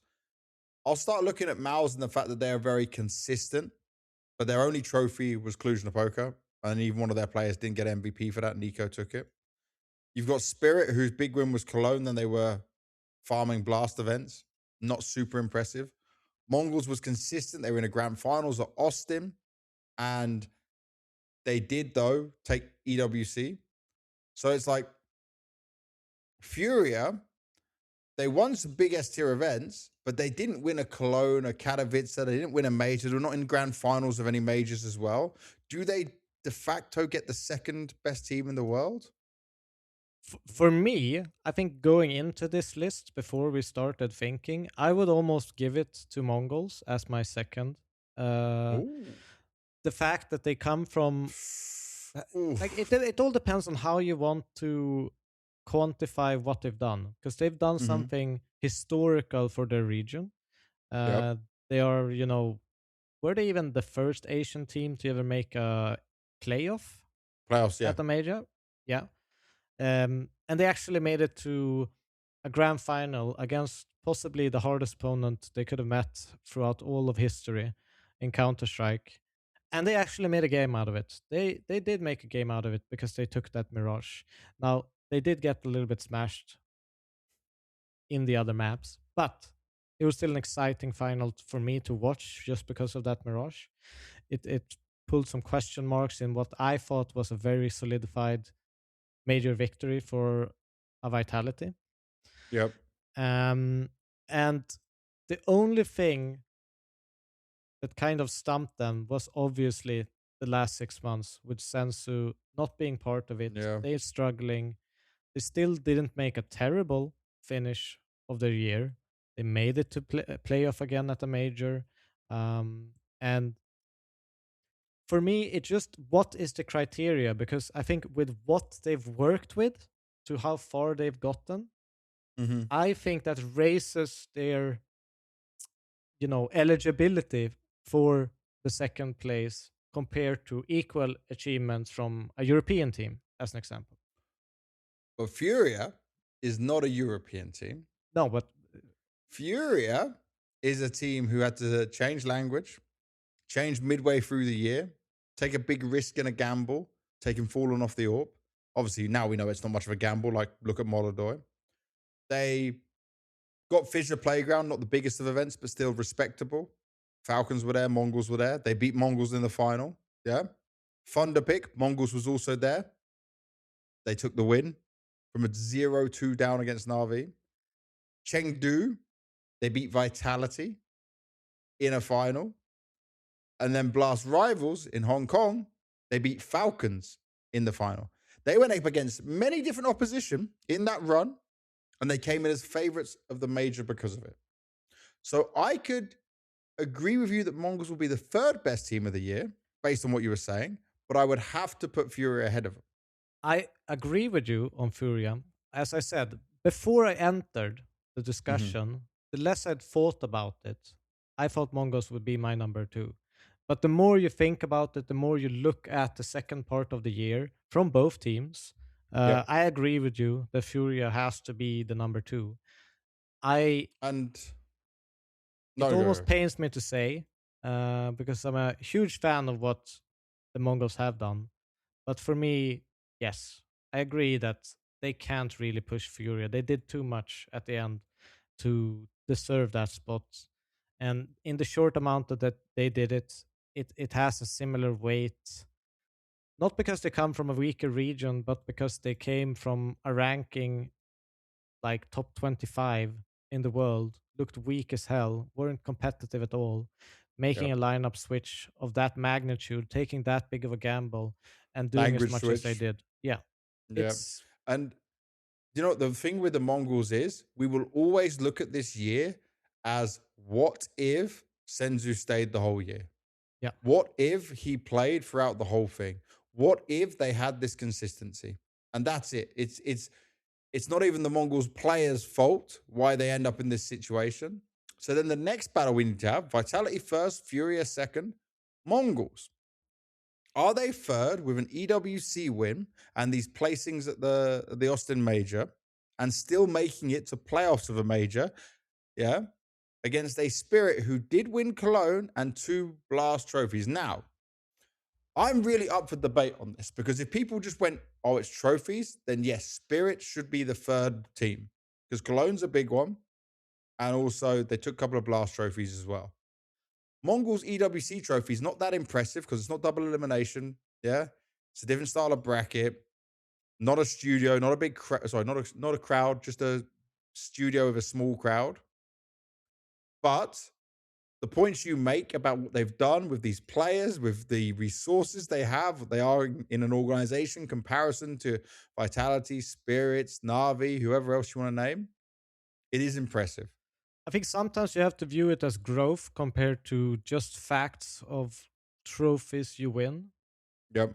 And for me, then Mongols trumps Spirits because they had the best player in the world going into all of these tournaments beforehand. It was not something that's been established, throughout the journey, so to Yep. speak. Um, I would argue that a lot of people would even say Spirit should have done more this year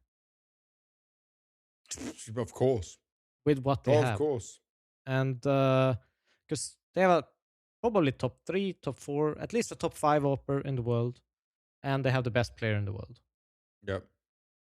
It's as perfect of ingredients you can have to have a good run as a CS team. Yeah. That's And not they something and that you could argue that Mongols had going into it. uh, the thing is though, right? Again, I'm just going to come with no numbers. Two Blast Bounty trophies, one PGL Astana, which is a lower tiered event, and then one IM Cologne. This is where I have to say that realistically, Spirit are the better team for the year they've had, but their trophies only came when they still had Zontix on the team. All the stuff afterwards was where the mess started to happen. Magix went first, then Zontix went, then the changes happened, but they still stayed consistent. Like, if I look down this now and just go events, Esports World Cup, they went out in last place, wasn't great. Top eight at London, top eight at EPL, top eight at Chengdu, top six Blast Rivals, top four Budapest Major. The top four Budapest Major one is what pushes me over it because obviously Mongols one would jump off. So, like for me personally, Spirit would have to be third best team of the year because it's still four trophies. It is four trophies. How much do you And they value went a through. blast bounty? Uh, the problem with the Blast Bounty Trophy is it's the online portion of the event. It's only a serious trophy in the end when we get to the top eight teams. And the For first one at the example, beginning of the year wasn't good. blast bounty season 2 finals, right? This Yep. is even in the August portion of the second one. So you have, yes, you have Vitality, you have Mouse, then you have VP, Liquid, Aurora, Astralis, and Mongols. Yeah. They only Did they beat have VP, Sense? Mals, and Mongols to get there and didn't drop a map. Oh, they had Sensor here, yeah. Yeah, they still had Senzu at this point. Senzu was just before Hong Kong and Chengdu in the major. Yeah. Last 3 events of the year. So, by the way, It's it a wasn't like difficult one. it wasn't like the Mongols didn't have Senzu for 6 months. Yeah. No. It was 3 months, roughly, maybe 2.5 months. You're right. It's So it's this a is tough where one for me, I because would just I argue of Spirit. if you remove the criteria, it depends on how you want to categorize it, right? Because pure Yep. trophies, pure achievements, it's Spirit. I agree with Mhm. that. I 100% agree with that. But it all depends on how we want to categorize the actual achievement for a team of the year. Because one could argue team of the year, should it just be achievements based, or should it be, Yep. cultural impact, whatever you want to call it, associated with it as well? And that's where we have to kind of draw with our stick in the sand and say what is the most important. Yep. I would say then Spirit failed expectations because you have Donk on the team and they would expect us to win more trophies. I would say But so, they yes. but their year was still better than the Mongols Yes. because it was only EWC. And EWC is still better than a Blast But Bounty, it's not but it's not a only, it's Cologne. also a grand final in a Major major. Austin, yeah. But what other I like would it argue a grand final in oh you Austin is better than a Blast Bounty win. but it's not better than Cologne. No, it's not. So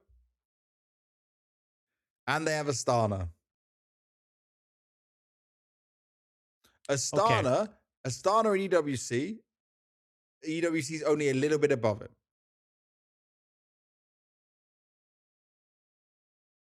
But EWC must be bigger, no? It's bigger, but only a little bit because obviously it's single elimination crazy format. Yeah. It's changing to double elimination this year, so it changes, right? Yeah, I think we can argue that I will not argue between Mongols and Mouse. That's No, where I draw no. the line in the sand. But I can Mongols are give over it to Mouse. Spirit over Mongols, but Mongols over Mouse 100% for me. Okay. So Vitality, Furia, Spirit, Mongols, Mouse for top 5 of the year. Yeah. All right, there you go. All about Counter-Strike podcast confirmation for you all right there of how we put it. All right. From team of the year, let's go to coach of the year. Okay. Because this gets very interesting. The French fans This are one going to all is so say, hard. yeah, but this is why I love it because I've got you. You are a coach. As a good coach, it's hard for me to look at your value unless your players are singing your praises. Apex obviously has a very good relationship with Matt, the analyst. Yeah. Matt has publicly said he doesn't want the spotlight. He doesn't want to be the one who is the coach. He had to stand in for Xtaz before in the past, or it was it for Sonic, whatever it was, and he didn't like it. Yeah, it's not what he enjoys to do. Doesn't like to do interviews. Doesn't like to do content. He likes to just do his job. He's very good at his job as an analyst. He's way more than an analyst, in my opinion.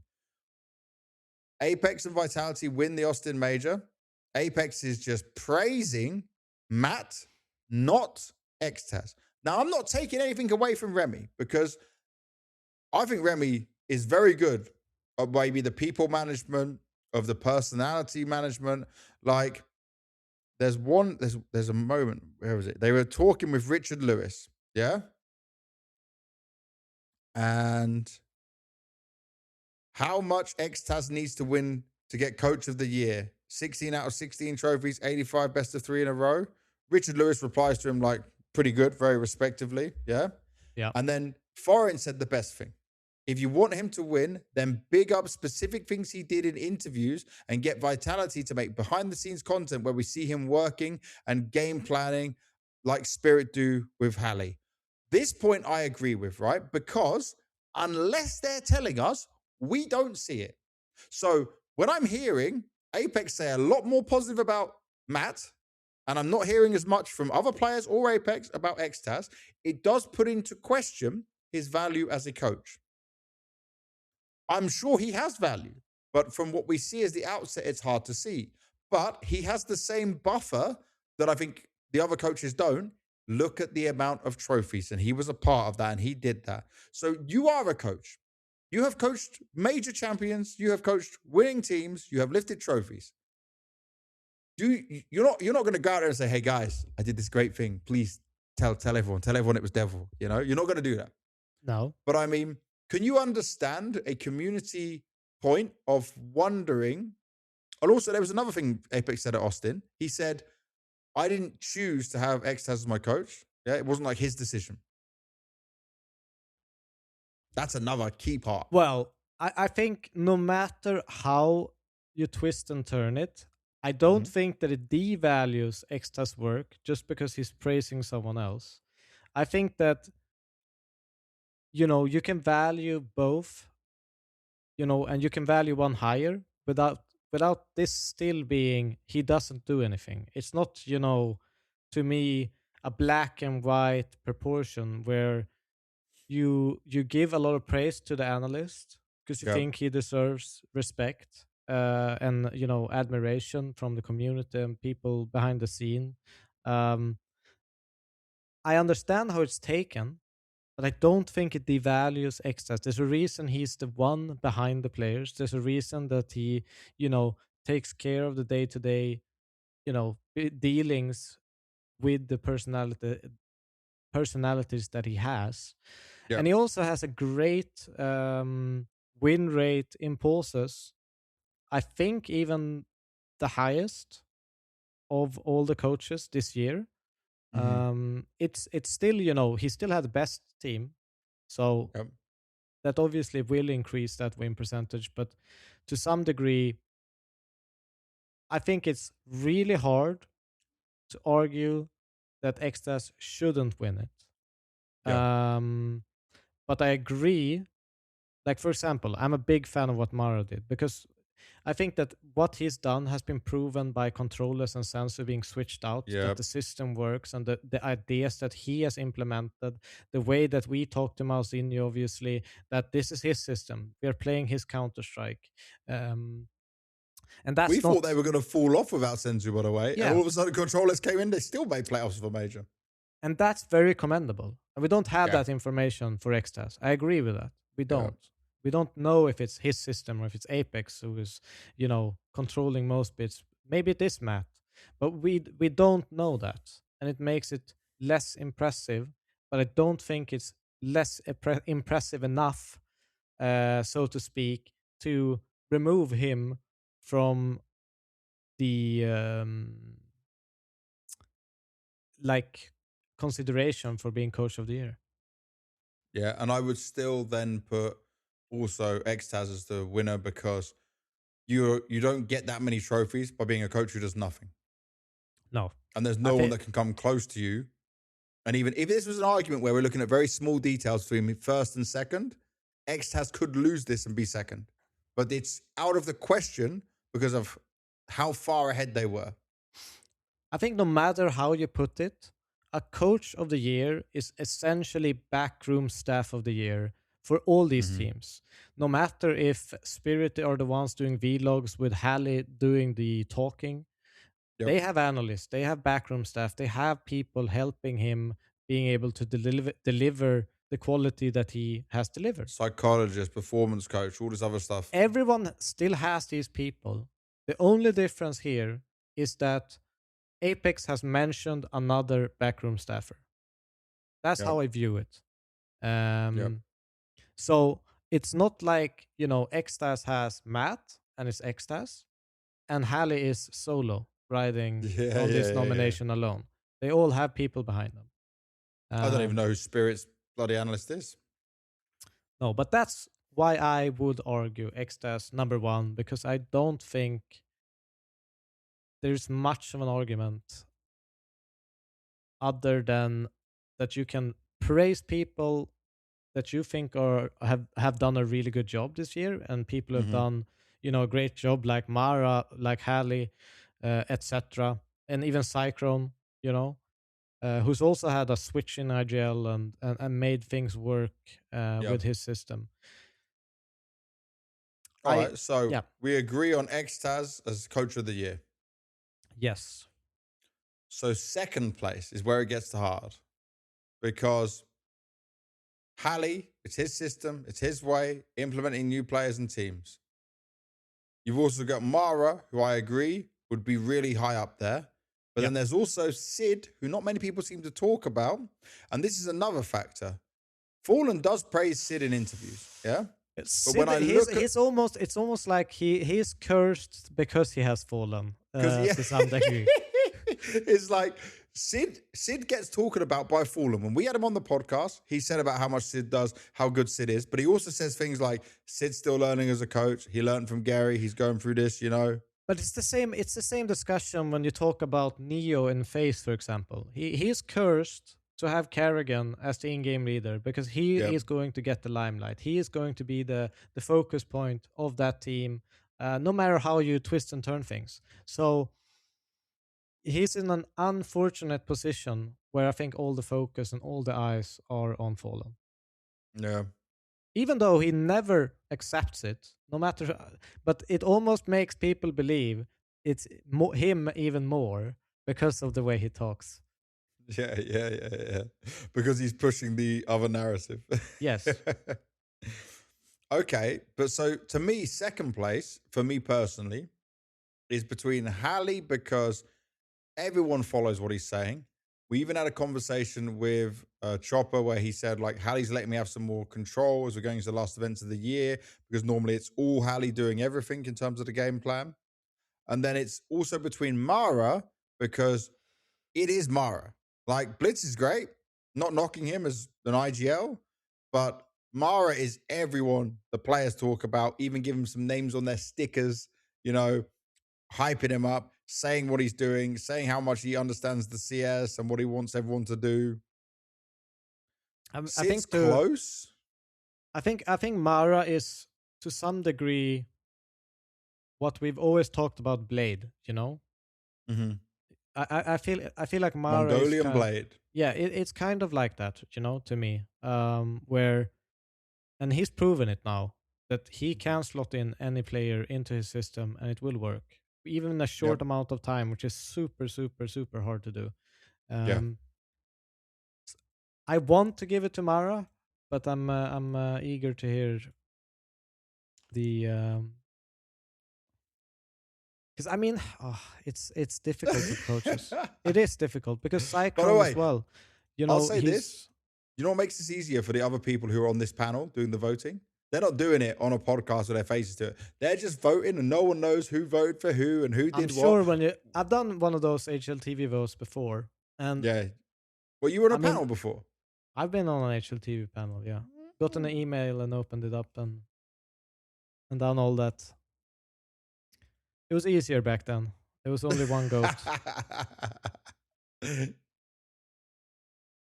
but So, yeah, I think it's really Halley. difficult. So, I'll give you my Halley analogy on this, right? Is that Halley is a mastermind of this team. Halley is also very good at managing the individual players and he's very hands on. He plays high level himself in these games. Like he's one who's in with it. I'm not saying that like you need to be a coach who's got fucking 4K elo, yeah. But I'm saying Halley's. And by the way, I don't think Halley has 4K elo, but Halley is capable and handsy and on point. And the way, and obviously, I'm seeing this on the video logs. Everyone saw this Spirit video log. The way he's talking, what he's demanding, what he's saying. He gives me this authority figure. I agree with you on that, but the problem I have is I almost have a negative argument that, for example, if we would have been talking about IGL of the year and we would argue for Chopper, for example, Well, that's not in happening. no, but let's just imagine that world. I think that we wouldn't say. I don't think we would paint the picture as positive towards Chopper compared to No. Halley. And the reason So I that's say more that, value to Hallie. no, I actually no, I'm saying that he should be also taking a brunt of the negativity if we are Oh. talking about Spirit having a negative year. Yeah, but Because he it's can't do the mid rounds, bro. no, that is true, but you understand my point though. If we're gonna give him all the praise, but there's no way he can get any negativity by having the best player in the world, Yeah, yeah, a yeah. But top he five can get opera in the world. negativity. He can. He can. I'm just saying, for me, Mara's done more with less than what Halley's done. And if we're looking, by the way, this is a specific coach of the year. Yeah. Yes. And we've got a good bit of information from players, videos, and what we've seen, then I can understand you would maybe want to edge Mara over Hallie. I couldn't. I would have to give Hallie my second. Me personally. He can take some of the brunt and the blame. Like maybe he shouldn't have let have Chopper have any freedom to do any of the planning for games, and it should have just been all Hallie. I think they're very, very close, but Yeah. my book is on Mara and your is on Halley. Okay. So we can have that. We can see split. This is our opinions. We don't need to Yeah, do an official. This that's is all true. about Counter Strike podcast, right? We can So split the I'm coach of the choosing. year. Yeah, I'm choosing Hallie, and you're choosing Mara, which But means I that my will. My third is Halley. and my third is going to be Mara. And people will go, well, why not Sid? And I'm going to say, because Sid is still a coach who's learning. I think Sid is very capable. I think if Sid proves next year that they can be a top one, top two, top three team in the world, he will be in that conversation for next year. But because Fallen is so experienced, so helpful, I was in the practice room with Furia while they just won, qualified 3-0 for the playoffs, and Fallen was just watching the games and demos and going through everything. You know? I'm not saying Yeah. Sid wasn't doing that at any point. I just wasn't there at that time. But I'm watching Fallen do all this great work, and I'm thinking, he's older, he's more experienced, he had his whole career, and he's still grinding like that. I give him so much, like in the Fallen conversation. I, So I for think me, I think we're yeah, everyone is sleeping on him, and yeah, for now. it's But he only not had half a good year, half a good year. the same could be said for Mara to some extent. No, because it was only the last 3 months. Only the last 3 months. And they were Yeah, still so far in playoffs, still fighting all the way. but I think people are sleeping on him. But it is like you say, it's for now. I think it's Mhm. really, it should be an honor no matter what to be in the nomination, to be in the thoughts of being, the best Yeah. coach of the year. Yep. Um, but yeah, who would we put So fourth? wait a sec. So X has for me, then Hallie, then Mara, then Sid. Yeah? Okay, Sid fourth. I'm putting Sid fourth. Sorry, Cyclone, but you didn't win enough trophies. And this is gonna be I real will agree bias with you on from that. this is gonna be real bias from me. But Cyclone has had the same team brought in a new IGL in Brolam, who I don't think has been that great.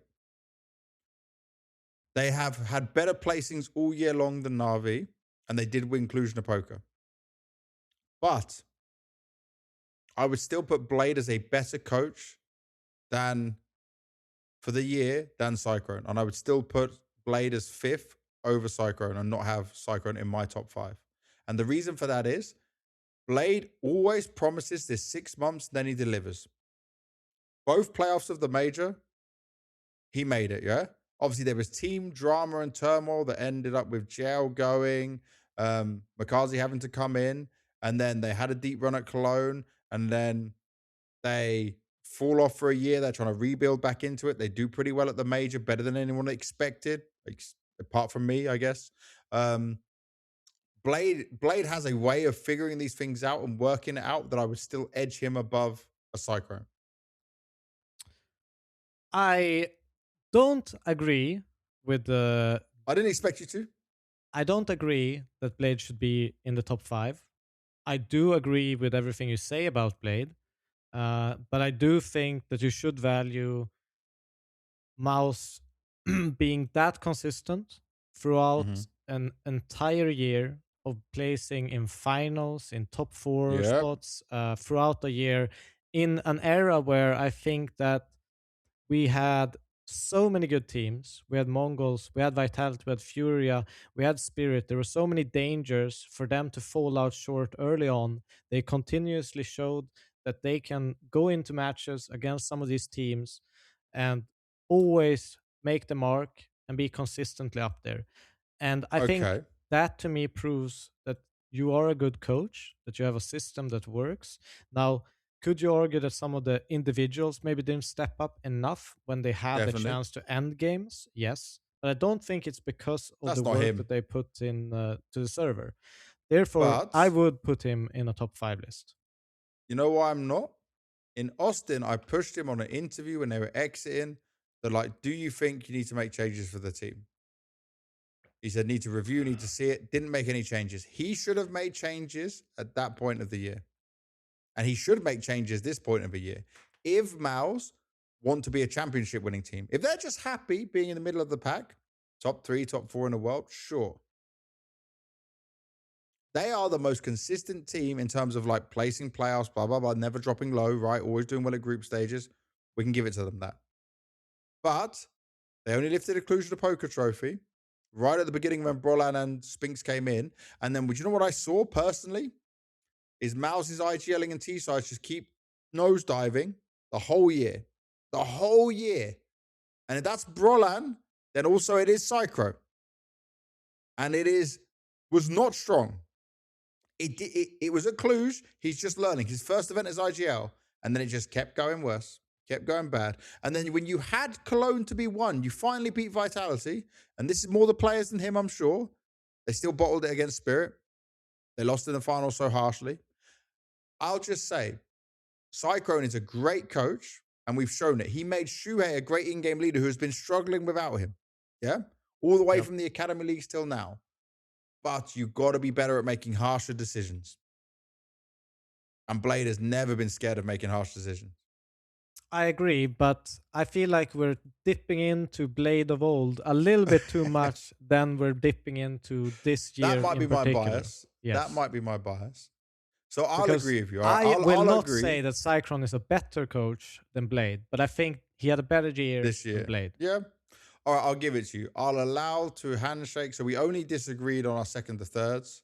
I put Yes. Hallie there, you put Mara there. Everything else we are the same. Yeah. All right. So from coach of the year, let's go to IGL of the year. It has to be Apex. There is no competition. I think He there's is Apex, and I think number two should be pretty fucking simple as well. well. Let's wait. Let's All right, wait. all right, all right, all right. Apex, all these trophies, back-to-back majors. Is he 30 now? I think he's 30 now. Apex is like, he's still looking young. 32. God, Jesus Christ, I can't I even thought remember he was years. more closer my age, but No, he's not that old. Bloody hell, be nice. 32 years what old. the fuck? Yeah. Who said it was an insult?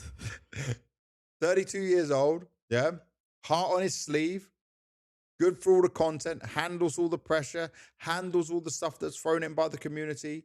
Talks his mind. Talks his piece. Like, If this there is a was a guy who wants personality it. of the year as well, he would win it. Oh, yeah. Yeah, definitely. He does it all. Contents, streams, his own individual sponsorships, trophy lifting, hard working, 4 hour fitness change. podcasts. 4 hour podcast on our podcast, yeah. And also fitness routine. Changed his whole way. And yes, he's got great support staff behind him. But every time I see this guy, he wants it and he wants it bad. And he said in 2024 at the HLTV Awards, I won't be here next year. We won't be having this conversation. I'm not happy with my year. And he delivered on it. He 100% delivered on it. So there is no question that Apex is the first. I agree with that. He's also one of the best utility based players in the entire world. I think that in itself is like, that's not something he was known for back in the day being an entry fragger, but it's something that he's developed and he's, filled in the bits that are important where he Yep. can shine, so to speak, within the framework of having all these superstars. I think he does it all. We've heard his speeches, we've heard the way that he makes sure that the team is disciplined. He's Yep. been a real leader throughout every single moment, and yeah, he's been excellent in every single department. There's no chance you can put someone else there. So second, I'm gonna let you go first here, bro, because I think we're gonna have different opinions on this. We're gonna have different opinions because I'm gonna say Fallen as number Oh, good. two. I was gonna say Fallen. Oh, Who the fuck would you say would be? I don't know. In my mind, with how much you've been on the Mongol side, I thought you were gonna try and hit me with a blitz. No, no, no, I no. thought I okay, I think thought that you were trying to hit me with a it's been blitz. too much. I do think Blitz is one of the best fragging IGLs, like Yeah, individually. yeah. I will give him that. He's probably the best one on this list in terms of fragging Because department. Apex slowed down in the second part of the year. Yeah. Yeah, but I think that Fallen, what he's done, I think it's clear that yeah, he has a huge amount of impact on a player like Molodoy. I feel like I want to give him credit for him, and I'm not sure how much is valid to give Fallen credit, but it just makes Molodoi gets sense. Fallen a lot of credit. But it just makes sense, you know? Like he's one of the greatest opers of this game, steps out of that role, gets, he's always been an in-game leader, but shifting roles within that, becoming an anchor, helping this young kid become one of the best opers of this year, Yeah. from nothing. If that isn't leadership, it's very like that to me is it's so valuable, and I think it's very hard to argue that someone else should have the number two spot as IGL of the year. I think it's fallen easy. It's Yeah. not even a discussion about anyone else. But like, look at this as well for Fallen. You maybe should have given up the AWPing earlier. Remember, I said that to him when we had him on the show, and he could partially agree. But it's about trying to find the right player. And he spoke about all the problems with Brazil AWPers, right, and having that, and then being able to do that, change to rifle, and read the game so well, and be sacrificial. Bro, there's times on the major where we're watching him get a 3K at long with a rifle fight. He should never be winning against good players. Yep. Oh, he's been Against great. good players. And then he'll do the moves where he'll just jump out and someone has to trade him. And he just says that's effective. This is how it should work. People forget about this sometimes. Like Fallen's resurgence now and the fact he's going to continue into 2026 is so welcome. And I think he just needs to win the major and retire if he's ready for it. I keep talking about this. The fact that he's going to have like a point where his wife's going to want a baby, he's going to want to settle down a bit more, and it can't be you living this life at this point. There is going to be that time that comes, and all of Brazil will cry when he retires. But he's got it in him, man. He's got it in him. All right, so we're agreeing second Fallen. Yep. I think this is Third where it place. becomes very, very hard. Oh, Because we have Chopper, yeah, Blitz, and I can't put Brolan in that conversation. It just has to be between Chopper and Blitz. I would agree with you. I think it's also hard to make the argument for Kixan, even though I like Kixan as an in-game leader. I think he's been really good this year, even though it hasn't really worked for Falcons overall. But he's had pop-off games. I think his calling has been great. I don't necessarily think that it's the calling that has put Falcons in the position that they have been, or Yep. like it's because of the calling that they are not succeeding. I don't really buy that narrative. Um, It's a unique style of playing.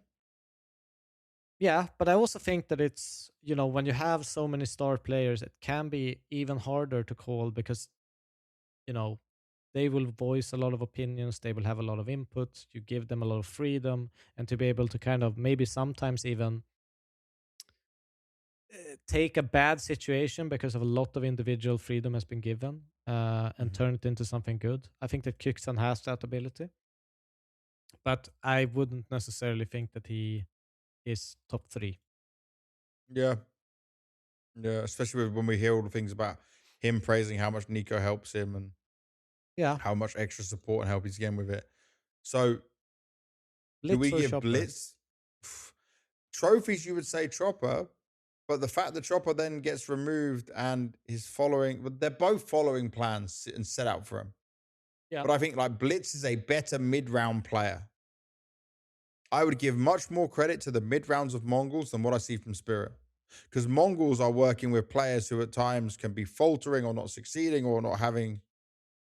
It can be said the same, I guess, on Spirit's like end of the year. I think it's a very for me it's a flip of Oh, the coin. Like it's very very close. I'd be well, personally it's, I'd probably say Chopper. Honestly, I'd say Chopper. yeah. Yeah. What edge is it for Chopper? The clone win Yeah, probably. and going through the roster changes he had to go through and I don't know. accommodating these I new think it's a players. very very close third place decider. I couldn't really. I just feel like the mid rounds are so dry at times from Spirit that I much more prefer what I see from Mongols. Okay, let's give it to Blitz. But I don't want to devalue what Chopper has done because he still had to call his way to win a clone, 2 blast trophies, and But Astana. but to some degree, we have to also understand that saying that someone is top 3 doesn't make the other one shit. Yeah, it's just a close. It's a close. Yeah, it's a close one. I would put them 3/4, both of them like almost on the same position. All right. But if we've done it for everyone else, so we need to make a decider. Do we give him Yeah, Chopper third? I can give it to Chopper.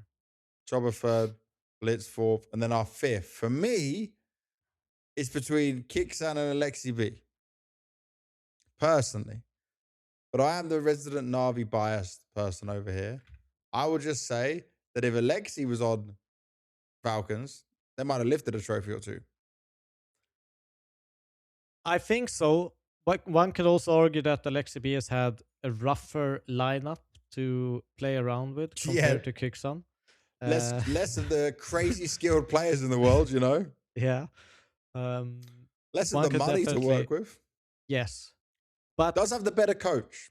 I Alexi think does have Navi's the better year, coach.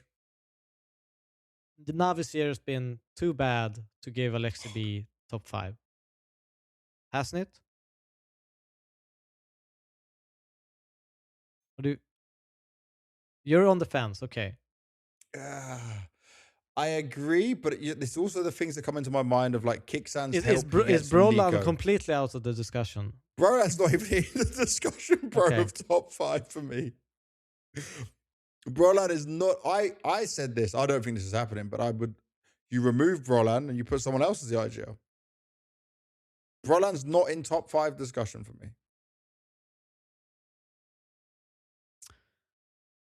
I think there is a case to be made for him, but I think we've kind of aimed it at its Cyclone system a lot in this conversation. So it kind of devalues. There's also Bro, the look at point this. that When they've they announced had. Brolan, what did they say? They said, oh, Torzi will help him more and Zershin will help him more. Like, bro, I he think didn't get a that's- secondary caller. He got the whole team helping him with this.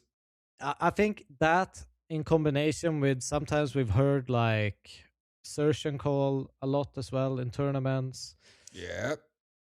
I think you're right, but I think it might only be like a skewed angle that we get to see Yeah, we're not in snippets the rooms. of compared to, but it's the information we have, so we can go Yeah. with it.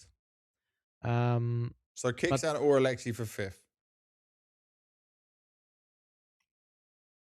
I mean, I agree Alexi B is a better in-game leader. I think so. Yep. Kicksan has better things to work with. I am willing to slide on this because I've argued on doing more with less throughout this conversation. So if you want to give it to Alexi B, I would be completely fine with that. But what would you choose? You personally. Kicksan made more finals. Kicksan did I have would a give it chance to to lift in Kicksan. trophies. I would He give has it crumbled. to Kicksan. So I'll sit with you because I just say Alexi. I agree with you. Alexi's the better in-game leader, and Kickstand gets a lot of help. But still, Alexi didn't have anywhere close to the year that Kickstand had. So Kickstand can have fifth over Brolan. Yeah. All But right. I'm still putting Alexi above Brolan, no matter Yes, the year that Mouse had. we can agree on that. Cool.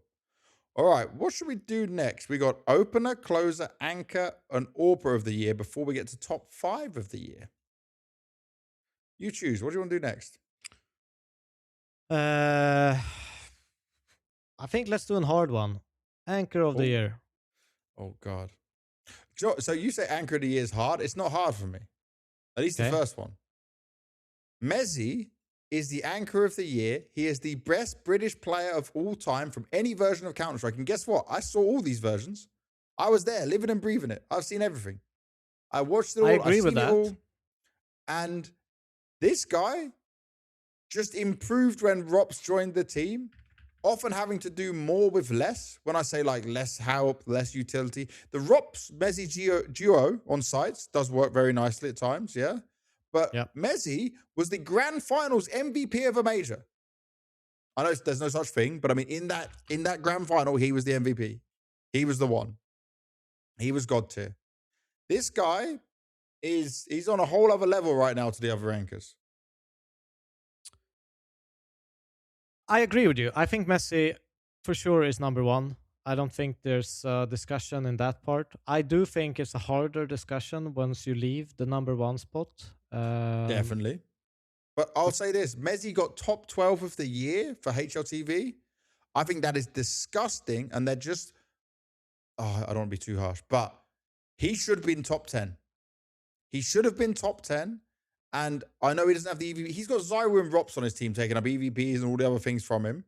But this guy, in his role, if we're looking at just the anchor support role, he is better than some other players on these lists. I would have put him in top 10. That's why I had him on my personal list. You know, By the way, I even DM'd him about this. I was discussing it with him. I missed your bit because I was checking some stats. I think he is top 10 of the year. I don't think this top 12 is fair. And by the For way, I'll Messi, say this.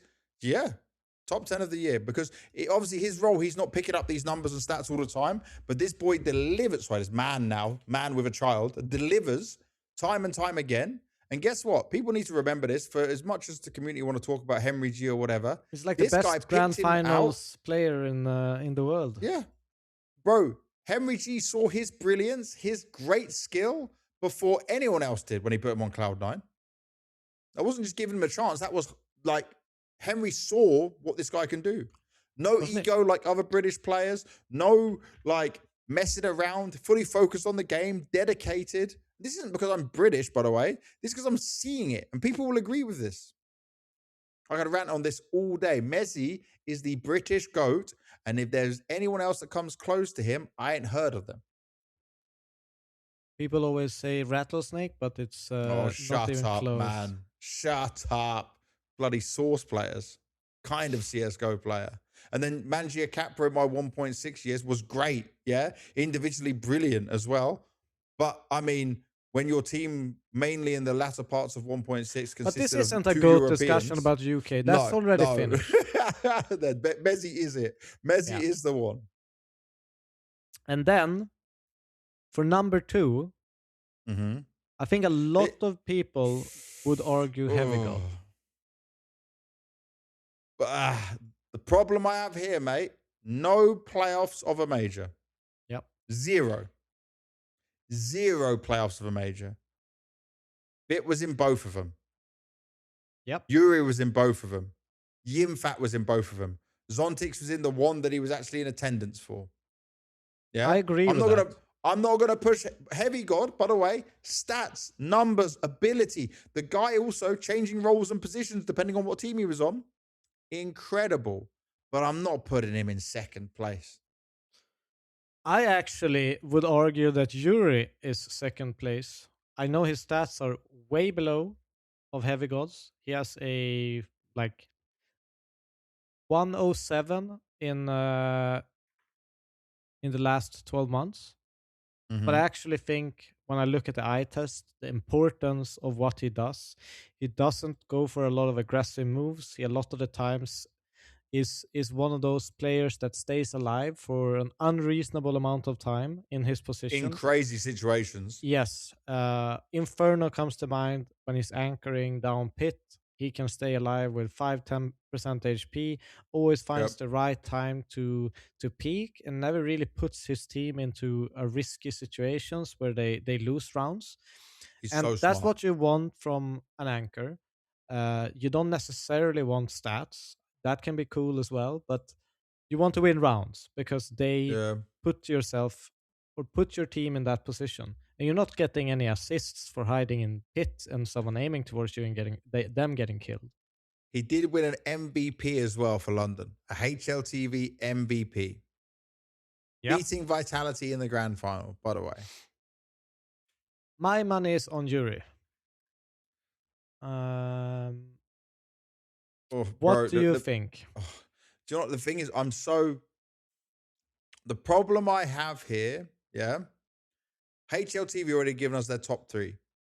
Top three will be either Mezzi, Heavy God, or Bit. So Yuri's not even in that conversation in their minds, but we ain't doing theirs. We're doing ours. Yeah, but this is my mind. I My think Yuri. my my biggest problem with the Heavy God conversation is zero playoffs of major. Zero playoffs of major. So you can do all the good you want and have all the good numbers you want, but your team still didn't make it to playoffs, which is a huge thing of majors. And overall, I need to have a look at Heavy God personally. Yes, a But I look 115 what rating. But if you but look at what's their Anchor, year look like? What's their year look like? Like if we do big events, filter, yeah, yeah, first in London, and everything else is like second at Bucharest. Everything else is just middling. So he's had good ratings, mate, but like sometimes and not even playoffs. No playoffs at Katowice. Top 8 at EPL. Top 6. Top 12 at Stana. Top 8. Like it's rough. It's really rough. Last place EWC. Fifth to eighth for Fisher Playground 2. They should have been in a potential to win that after doing well in London. I I I understand you're looking at the number side for this, but I can't give him second place even over a Bit who he at the end of the year he sucked. Bit was not the same Bit we saw as an anchor. no, and obviously there is a big difference. I mean, we talked about it with Bit about the playoff part, right? He I always expected him to shows be up better, and it in just playoffs. failed miserably at Budapest, and I don't know why. And I mean, if you put Bit into rating and we compare them all three in big Yeah, go on, events, show me. it's 113 for Heavy God in Yep. terms of rating. Bit a 110 and Jury a 108. But obviously, Jury played bigger games than these More other grand two. finals, more trophies. And it is way easier to have a stinker in a semi-final or final compared to a quarters, Yeah, or or a not grand even, final. or just a group stage game. I'll sit with you here. I will give second place to Yuri. I think Yuri at times has had highs beyond what anyone expected for him when he's got Queserato and Molodoi doing numbers like they were doing. 100%. At Yep. some points, there was moments where Yuri had the potential to be an MVP. How many EVPs did he get? EVPs. Chengdu, Thunderpick. Yeah, Chengdu or Thunderpick. One of them two, he could have been an MVP. Yep. Obviously, he's got Molodoi and Queserato on his team, so it's It's always got going to be hard. pretty stacked competition, but It's going to be hard. But I'll give it to you. Second place, I will give to Yuri. But I'm still going to edge Bit over Heavy God in third place.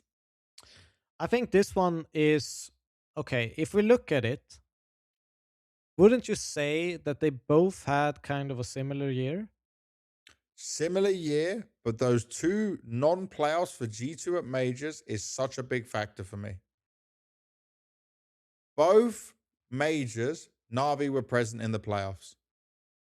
And if I remember, I'm not looking at stats right now. If I remember, you can check this for me. Bit in Austin was damn good. I would also argue in general, Bit goes for more entries, etc., compared to Heavy God. Um, I'm just looking at some stats to. Mm-hmm. We have opening attempts on Heavy God, for example, 16%. Bit is almost at 20. Yep. Yeah, Bit is higher success rate. They have about similar win percentage after opening kill. Um, but I could see a world where Bit beats Heavy God. I do think that It's maybe we're only the sleeping a playoffs. little bit on Heavy God. No, I think because Heavy got an MVP right of London, which is crazy good. But Yeah. if Navi, it's right, if G2 just made one playoffs of a major, I could have a different viewpoint. But you didn't deal with that. You didn't deal with the major MVP, the major playoff pressure, and Yeah. that's such a key component for me. And it's both. It's not just one major; it's both majors, man. They missed. I mean for different reasons. Yeah, But but it doesn't matter. no. You doesn't matter what your performance is. It wasn't good enough for this. Yeah. How was he at majors overall? 108. Okay. I think first of all, we're talking anchor of the year. At majors, he had Yeah. a 0.97 rating versus Bit 107 at majors. So the stats have confirmed for me that I will agree with you. I will agree. So we're doing Mezzi, Yuri, Bit, and Yuri wasn't even in HLTV's top three.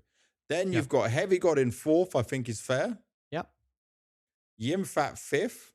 I think here is like the anchor list of well performing anchors is Is so close. so Because low. Zontix even deserves a mention. Yeah. But you can't. I don't even know if you can give him because he was away for such a long time. Yeah. But he did win. Two blast events and Cologne. Yeah. And maybe But you can does make that that maybe argument. puts him up? Yeah, yeah. Maybe you put that still above Yimfat because Yimfat had some stinkers. I have to check Maybe his. maybe Zontic's fifth and Yimpact's just outside of it, man, despite the consistent year. There might be something to that. You see?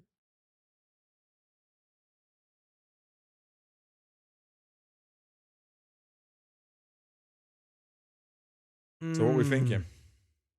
I'm trying to confirm a little bit with stats as I'm looking on HLTV. We have Sontix, he has a 106 rating, but he has an overwhelmingly good CT rating of 112, As which is always. obviously anchor position. That's what we're talking about. Yep. Unless I've missed some description. No, you're But fine. and Jimpat, I'm only doing majors now just to get some. No. Well, Zontic's only at one major. Yeah.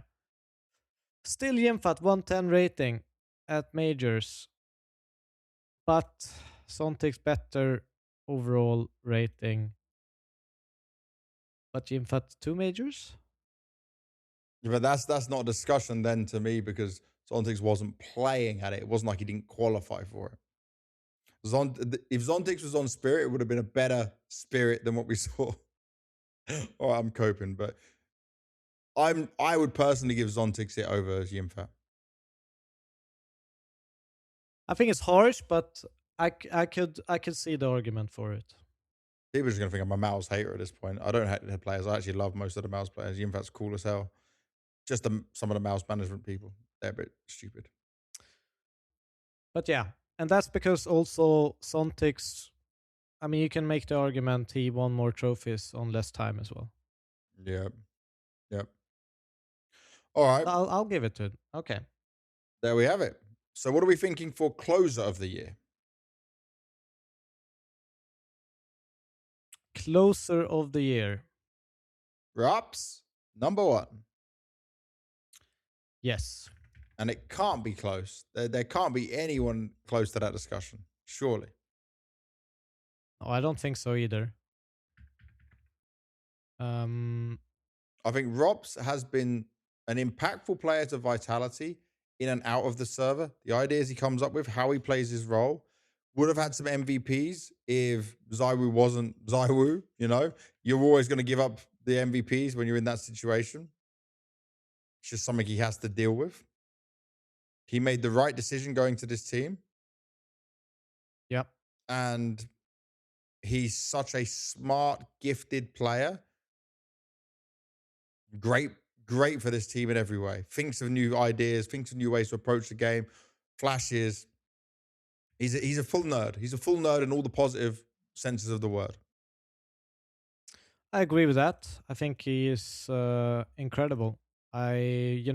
He's a big I part can't of think of why they anything bad had to say. this resurgence, 4 majors in a row in this game, major finals. Sorry, yeah, about Uh, to say 4 majors in a row. I was like, he wasn't on Navi.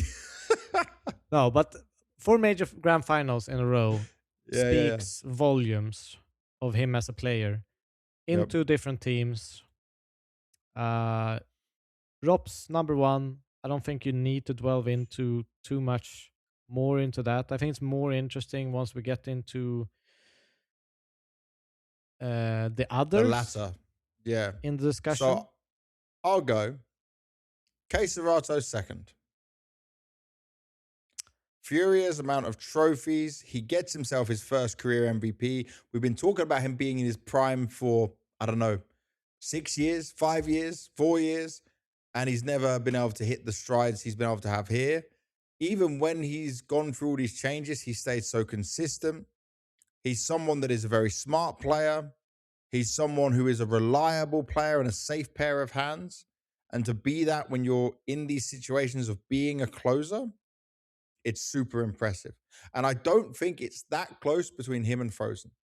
I think this is a Rops straight up, Queserato straight up, and then we have the other discussions. I tend to agree with you. I do think that maybe one could make more of an argument. Depends on what you want to quantify in the discussion. They're very, very similar in terms of output on the server, Queserato and Frozen.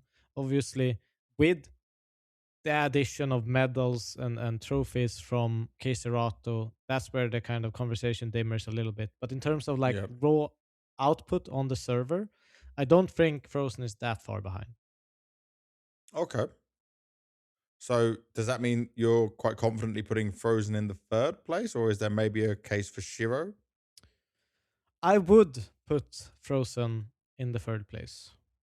I put Shiro out as a closer of the year potential, even though he might not necessarily be part of that HLTV kind of position Yeah, lineup. is how they deem it.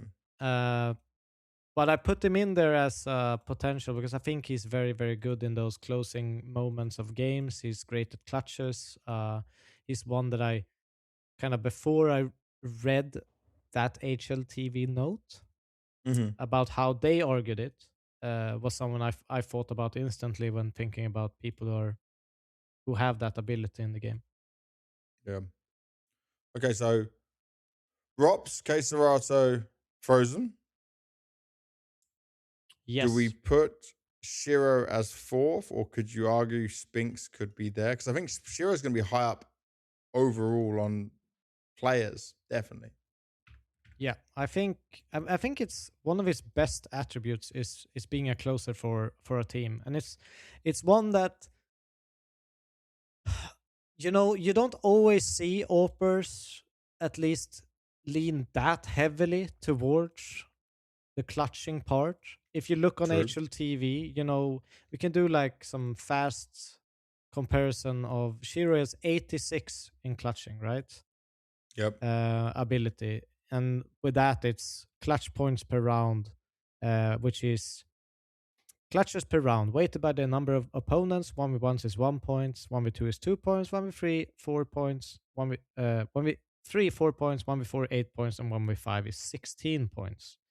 So it can sway in a huge margin depending on what kind of clutches you win. Pull off. But he's last alive a lot of the times. They put a lot of trust in that situation. He wins almost 66% of all his 1v1s.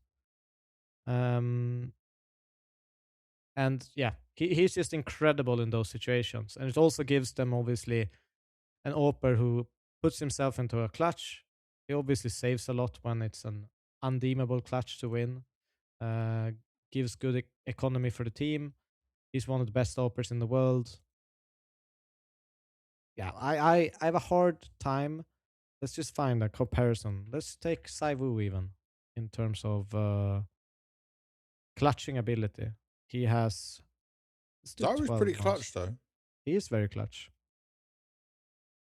But I put a different filter. Last 12 months. Saivu has a 67 out of 100 in clutching. And Shiro has 76 in the last 12 months. So he's still almost 10 points above Saivu, who to me is an Oper, like you said, who has tons of clutch ability. Tons of it. Yeah. But Shiro still mogs him. Like, absolutely destroys him in terms of stats. Mogs him? I've never heard you use that. I had to use it. It popped up in my head. All that had to happen was Devil was have a couple of celebrationary drinks for the New Year episode of the podcast that you would use the word. Bro, you have to explain it to me. I don't know what mogs means. I barely know either. I just know you say it. How did you just use it? I've heard it before. I've heard someone say it. I'm so sorry. But it is a British term, isn't it? Bro, I don't know. Am I 12? No, I don't have any Either understanding way, of this. He bests him in this department, for sure. Mogs. This means to significantly outshine or dominate someone, typically in terms of physical appearance, confidence, or overall presence. Yeah. Bro, how are you dropping this word in the middle of the... all of it you was used in the right way. It was used in the right way. Did you know that the word mogs meant that? Are you impressed that Devilwalk used it? Does he get some, I don't know, young man? I probably never used it in the past. How did they come out now? All right, so Rops, K Serato, Frozen, Shiro. Then on the other side, for this last 5th place, we got Spinks, Lato, and Wicadia. This is hard because Spinks probably deserves it.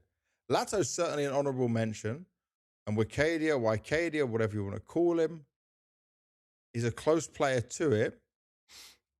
But Wicadia has some such bad events at times. Didn't have the same highs of his Antaras. For me, I wanted at least to mention Lato because I think that Legacy had such an incredible year. And I think that he was a huge part of this Legacy squad and why they performed so well.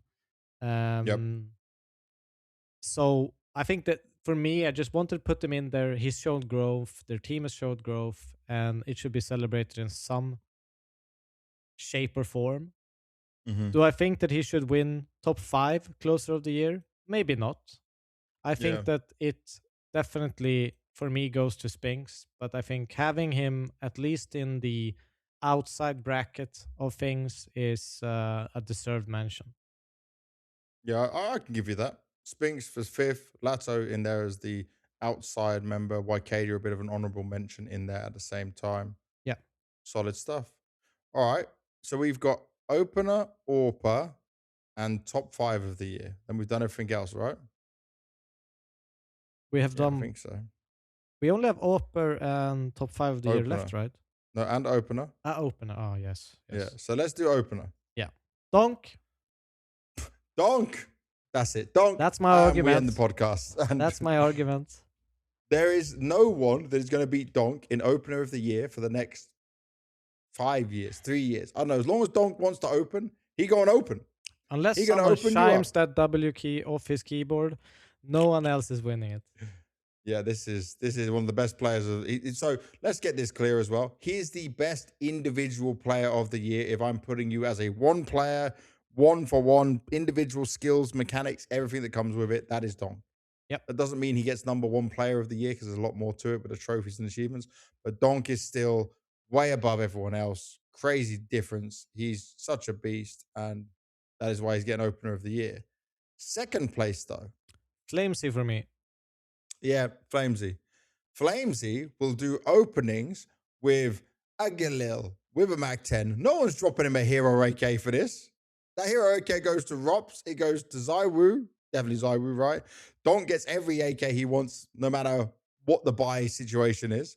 But Flamesy's doing some jumping, Mac 10, out the window, all over the place. Like, I think for me, what is so impressive about him is he's not only, straight outright winning you around based on how he enters.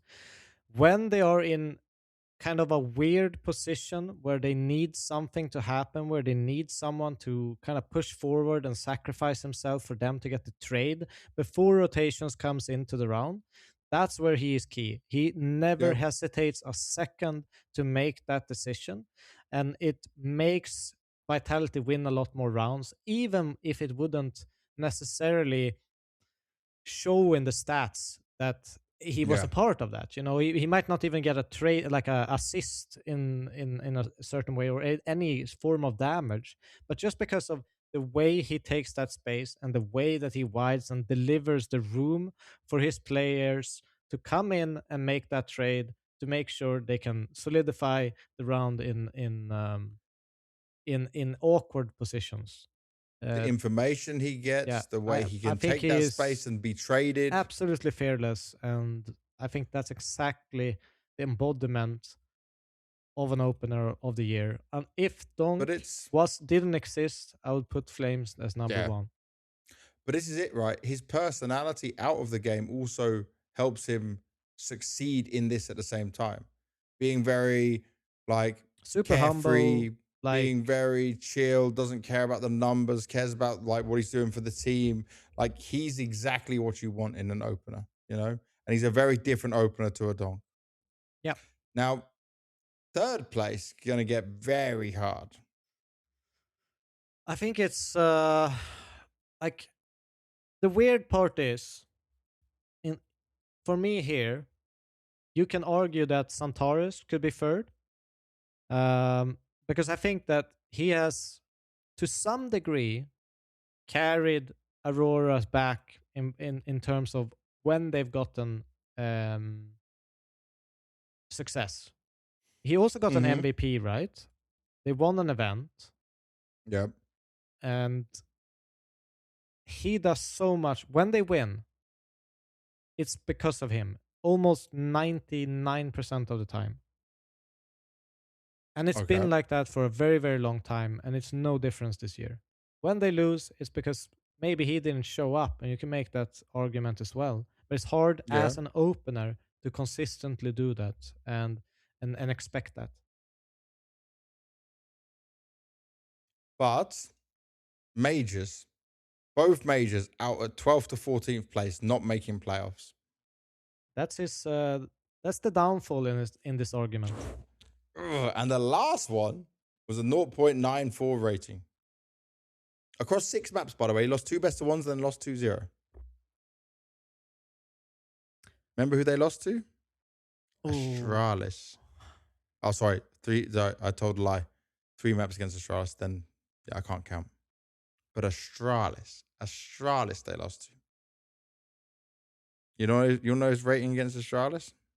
1.02.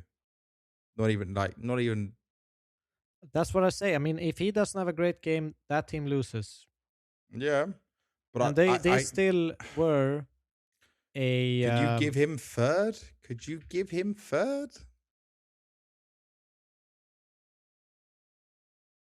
I think so. Yeah. I mean, I Really? I will wait before we make any decision on this. Let's talk about the potentials of Yakindar as an Yeah. example for that third place as well. Um, Yakinda not only did this off the back of being a secondary voice for the team, not only helping Fallen so much, helping Molodoi so much, but he came back to individual form, not to the same level as VP, but I'd say better than what he had at Liquid, which was a shambles. There's so many positives here, plus the trophies. Another fearless player, unique style, went back to what he knows and does best. Yakinda, for me, edges it over Zontaras. Trying to just get. Yakinda would, by the way, if Yakinda played the full year like this, he'd probably be in the top 20 as well. Same as like what Zontaras was. Yeah, I mean, Yakinder definitely had, let's say, stronger opponents throughout the tournament. I still think, I think the biggest thing about Yakinder is he actually improved against top 5 opponents compared to any other opponent. His rating, the last 12 months, this is, against top 50, 109. This is 163 maps. Top 30 opponents, 110 rating. 143 maps. Against top 20 opponents, 110 again. 130 maps. Top 10 opponents, 106. 79 maps. Top 5 opponents, 113. 43 maps. Pretty damn good. Yes. Santaris is not much worse. I will say that. Zontaras' ratings, though, do look better, but there's no major playoffs. That is the thing. But in terms of raw output on the server, here, Santaris looks incredibly good for an opener. How much is it split between his CT and T side for Zontaras? Santaris, it's 117 rating for T side, 116 for CT. Very even. For Yakindar, he has 112 T rating and 106 CT. He averages on 109. Oof. That might make it swing towards Zontaras' favor, right? But you don't go as deep in a lot of tournaments. A lot of tournaments, bro. That is true. But you're very bad on the stages. Like you get to playoffs and you don't do well. They have, even in terms of opening attempts, obviously here it's Yakinder actually does a lot more opening attempts. 32% of his team's opening attempts. Opening success 51%. Versus Santaris 28.7 with an opening success of 54.5.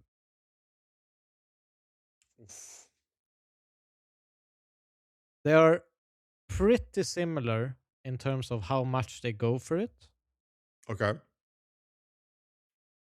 But I think if you want to edge it towards trophies, I would say yes. I can agree with Yakinder third, but there's no way in hell I'm putting no one else on fourth spot than Santaris. Okay, so the trophies and team lets down Zontaras, but the better stats is Zontaras. Yeah. I mean, I think he is, on raw output, he is one of the best openers in the world, Zontaras. Yeah. Well, we are doing opener of the year, so give it to Zontaras in third and put Yakinda fourth. Okay, let's do it. And then fifth between Zershan and Kioski. This one, I think Kioski didn't have the full year, and he struggled a little bit at the beginning. Zershan, for me, edges it for having played the whole year and obviously having that great consistency. But I think Kioski next year will beat him. I agree on that. Sweet. There we go.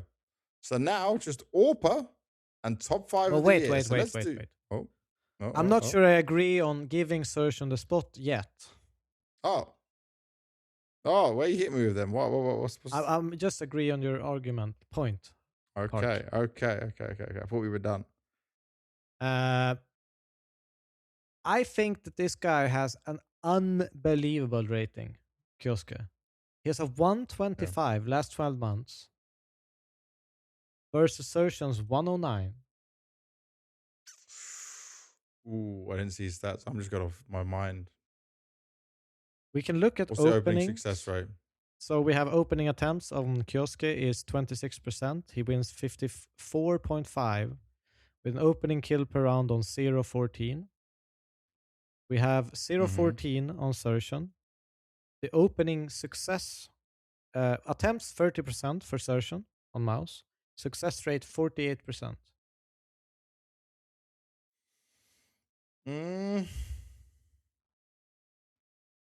So Surgeon goes for it a lot more, Yeah, but they actually have the same output in terms of opening kills per round. but Kioski in general is better for the whole team. Yes. I Oh, understand the point of longevity. This is just, smaller sample smaller size. sample size can, give And bigger also, numbers. Kioski struggled in playoffs. Yeah. Uh, we can put filter, for example. Let's put a ranking filter. What do you want? Top 30, top 20 opponents? Top 20. Top 20. Just to compare a little bit quick. Surgeon on a top 20 ranking has a 108 rating. Opening attempts again, 30%. Opening success, almost the same, 47.7.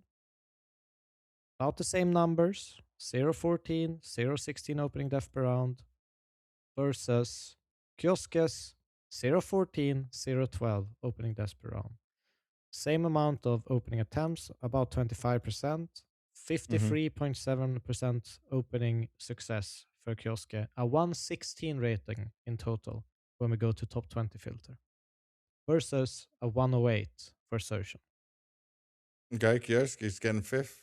But Yep. it's half. Okay, I can give it to you. And definitely next year, he can put himself in that top 3 conversation if he can keep those numbers up. And they reach finals and they reach good positions. Okay. That changed last minute. I will say the just to give some context, and this maybe Yep. change things. The sample size is almost 3 times as big for Possession. Surgeon compared to Yeah. Kioske. See? That's what I was looking at, man. That's the where okay, Oh. but That's what was getting me. That's what was getting me. it's still 68 maps versus top 20 opponents, 53 versus top 10, 30 maps versus top 5 opponents. In terms of Surgeon's 164. Yeah. You still saying Kioski? I think it's an argument for either. But I asked you what you're saying, not if it's an argument. I think Kioske is a better opener than Surgeon. Okay. That's why I think Zershon might go to IGL. They change things up, but that's just the thought out there. All right, let's go to Orpa of the Year. Let's get through these last 2. Yep. Orpa of the Year. Now, the problem I have with some of this is like Zyru loves a rifle in some of his stats pulling off here. He is the best Orpa of the Year, right? By definition of what his role is and when he needs He's to pick it up. 100% the best Oprah of the year. I know. But I'm just saying, he is What more of a are you hybrid saying? he's more of a hybrid than anyone else on that Orp list. But Mondesi is great with rifles too. Yeah, but just Manasi sticks to the Orp more. I think the one that sticks with the Orp the most is Shiro on this list. Well, by far, he's a him and Molodoy stand out as like the Orpers, yeah, Yes, like the yes. straight Orpers. Like for me, Shiro, Molodoy, Orpin all the time. But Manasi and Zyru have a shit ton of rifle highlights as well.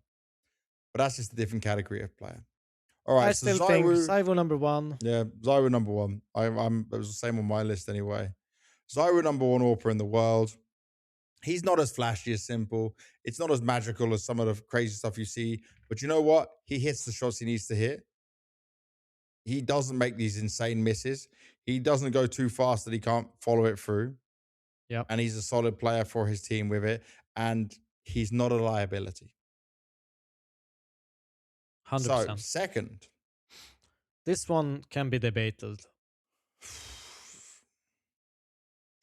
The thing is, so I think if you just look at stats, I think a lot of people would just say Monacy, straight up. Yeah.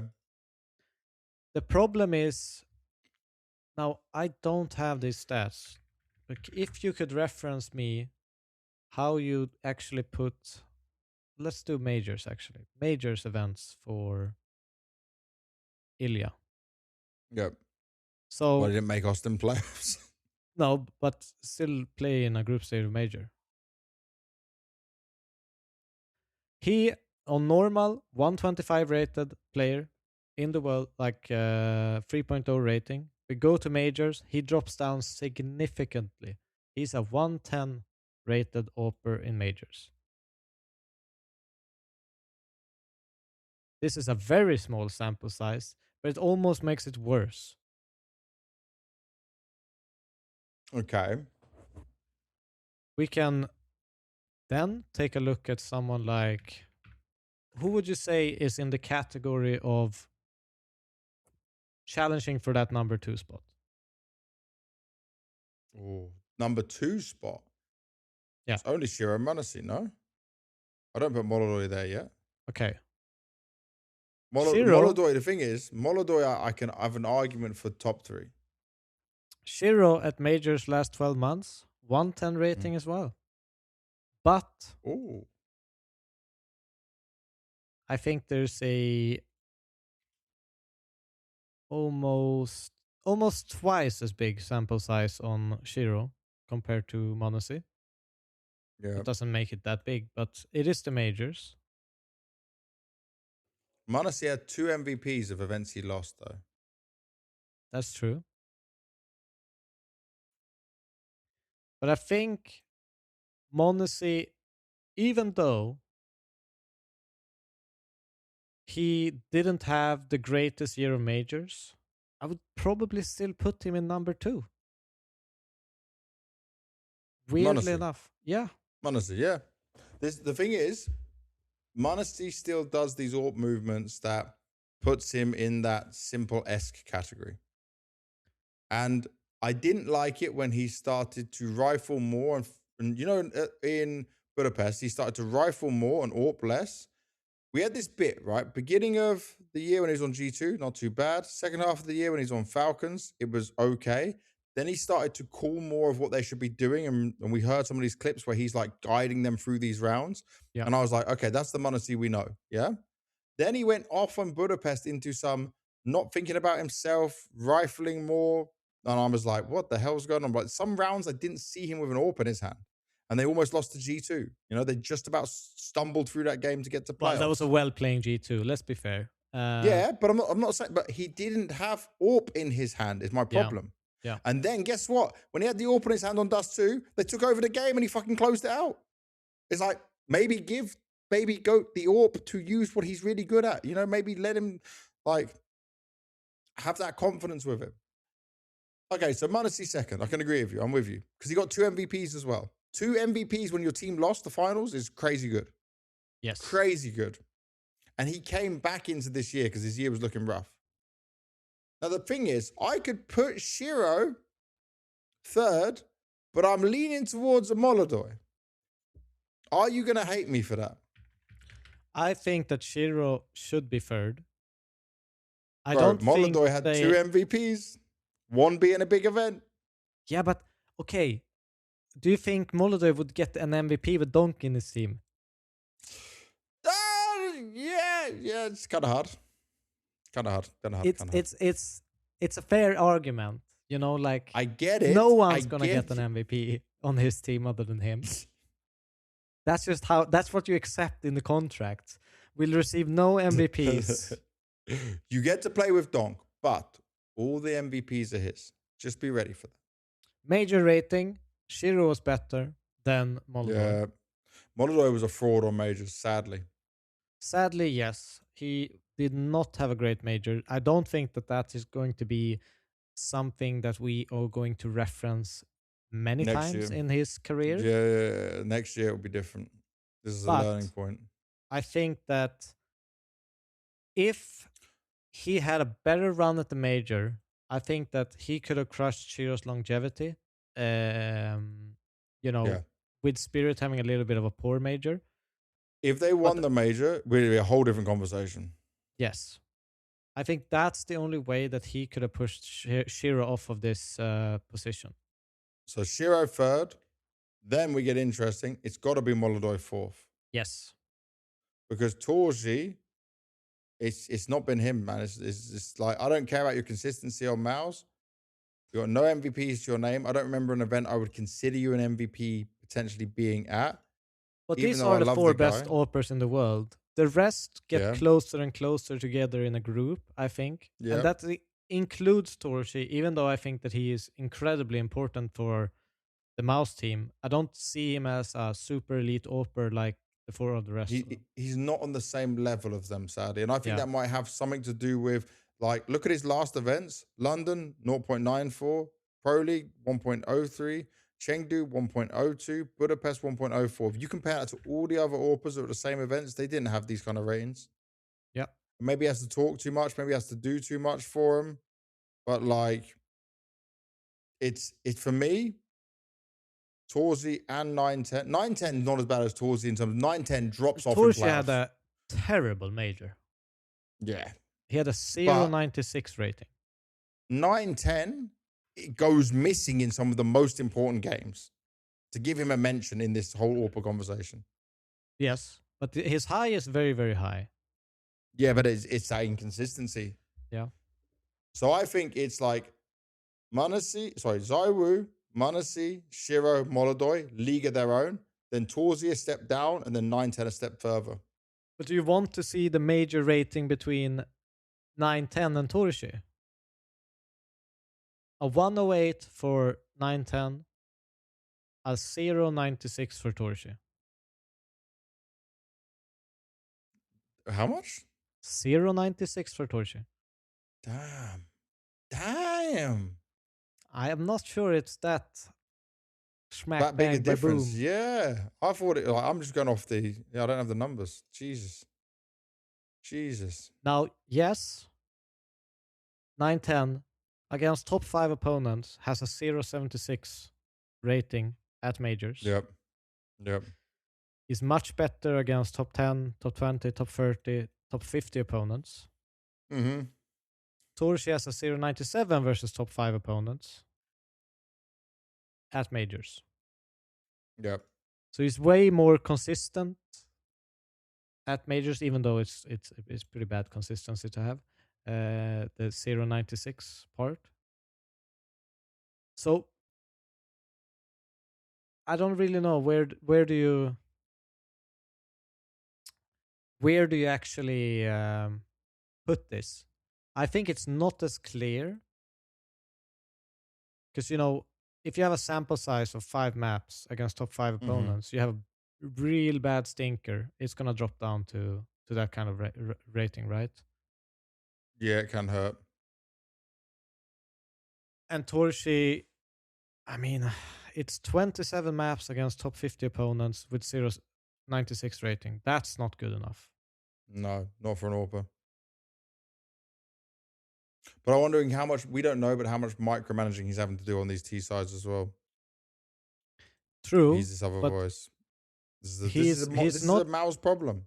he's not in the IGL of the year category. No. But I mean, just this is because of how much extra things they have him doing, right? Yeah.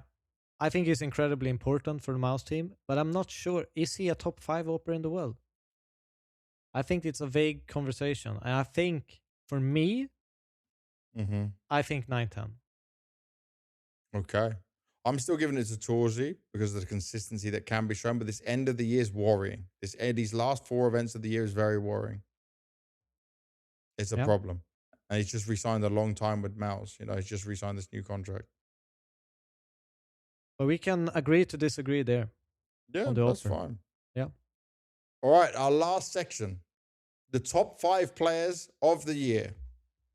Now, I have very specific opinions of this because I've been through this when I was riding on Simple, being the best player of the year and over again because he was the best individual player of the year. What I'm talking about, guys, is I have watched Counter-Strike now since 2003. I'm looking at the eye test of it all. Simple, plays CS better and different than anyone else. I think Donk is in that same category. Zyru, different style of player, still a generational talent. Those three are phenomenal individual players. Simple, But Donk, we Zyru. should probably just before we do this rank, Mm-hmm. how do we want to categorize it? Is it just the output on the server that we want to focus on in this specific category, Well, or do we? HLTV do the trophies, the MVPs, and everything else, right? The MVPs are a big factor because you can't be the best player if you're not the MVP, right? Yeah, I would just like the way I'm looking at this is if we're talking the best individual player of the it's year and 100% on. no team achievements, it's Dong. It's Yeah. not. But you have to factor in the team achievements because still all those MVPs was Zyru. No one like Robs maybe got close to take one from him, but it was still Zyru.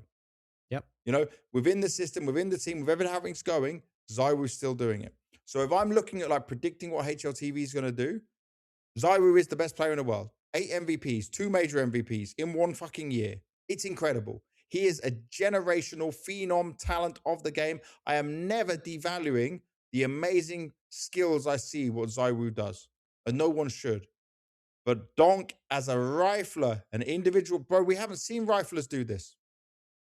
Riflers don't do this. Nico was the closest and he was never best player of the year. No. Donk is in a league of his own. If I'm playing from the eye test, the mechanical skills, I measure every attribute of how you play the game, Donk will come out on top. And he showed he can even AWP. He can AWP as well. That Could bastard. do it all. It's like, can you just be shit at something, please, Donk? Just maybe. It'd be really nice. He's an absolute, I don't know, Counter-Strike miracle to some degree. Yeah. He's understood how CS2 works. He's dealt with everything without complaining, and he's worked so hard. Bro, over Christmas, by the way, he played like 40 games of Face It. Everyone else on holiday, posting pictures in Japan and China and at home with family and friends. But they Donk's like, celebrate nah. a different Christmas, right? They do, but still celebrates New Year. New Year is still the 1st of January, bro. Yeah. No, Donk was playing Face It. Here I go. Let me look at it. Donk 666. Here we go. I'm just gonna go on there now. Just gonna look at his history of games. So bro, it was literally queuing after the 16th. Yeah, the next Face It game was the 22nd, 24th, 25th, 26th, 27th. So he stopped playing on the 27th for a little bit. Maybe he's gone and had some time, but he's still grinding a crazy amount. Yeah. So who are you giving top 1 to? Well, this is it. This is a full fact. There is 2 different ways of doing this. If you value all the mechanical individual skills and brilliance, it is Donk. Yeah. But if you value the awards and the MVPs, it is Zywu, right? Because he won more of his team. And this is always going to be the split. This is why it's a conversation driver. This is why it's a clip highlight machine. This is why it makes Zywu and Donk fans so angry and crazy and Simple fans so mad and everyone loses their bloody minds. Counter-Strike is a game of beautiful brilliance, and it is a team game. So Zywu wins it. Zywu is the best player of the year because it is winning the team game. But I'm saying if it was a 1v1 game, no one is beating Donk. But we're not in a 1v1 game. This is just the way it is. But this is the way it's always been. So Zywu wins for me. But I've just given you all the reasons. I've just explained and laid out the foundations of it. You basically, you know what HLTV would be smarter to do? Rather than doing top 20 players, you should do top 5 individual players and top 5 team players or something like that. Yeah. I mean, But make things simpler. I We're agree with not you, we're not by the way. measuring the same metrics. The metrics are not the same. No, I mean the metrics need to be clear because that's the confusing part about it. Because I think that no one can argue that Donk is not a better individual player than Saivu. Like Mhm. no one can argue anything else. Like Donk is the best player. Mechanically, aim wise, like how he approaches the game, what he's doing on it. But that doesn't But I also devalue how agree. good Zywu is. I also agree that if that is the criteria every single time, just stats would eventually go into a world where someone is just farming stats. They're not winning. And the most important part is winning. And Saivo has done that. Yeah. And Donk So that puts hasn't. And Zywu that there. might not be Yeah. all his fault, but Yeah, yes. but he's in a position, by the way, to be clear on how we can solve this. With what you just said, by the way, was beautifully put, Devilwalk. If you are Donk, you sit there at a spirit management and you say, assholes, give me what I want. Give me everything I want to win. Because you want me to stay on this team? You want the best player in the world, or the generational talent, or the phenom, skilled, crazy mastermind who's 19 or 18. Wait, so let me just check before I overvalue his age. 18 years old still. He hasn't quite hit 19 yet. 18 years old, and you want me to stay on your roster? Then build me a team like they've done for Zywu. Now, it took Zywu a few years to get a team like this, right? Yep. And Donk won a major before Zywu in terms of age. So if we're looking at longevity, you can see where this is going with it. But right now, Zywu is the number one.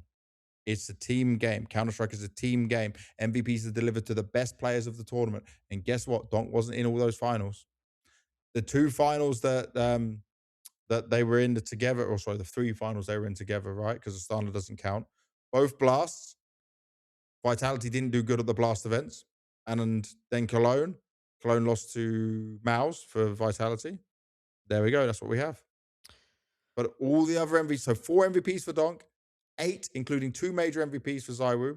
Zywu is the clear-cut number one. Yep. I think for me, I agree. Saivo should win it. I do think Donk is the best player. But Yep. it all depends on how you want to categorize this top 5, right? I think winning Yeah. is more important than stats. I don't think Because it's a Donk team game. necessarily is farming stats to that degree, but No, Donk is not your, like, the bait F, blame F meme that everyone likes to say. no, He's not doing that. he's He's not definitely running not around that. just.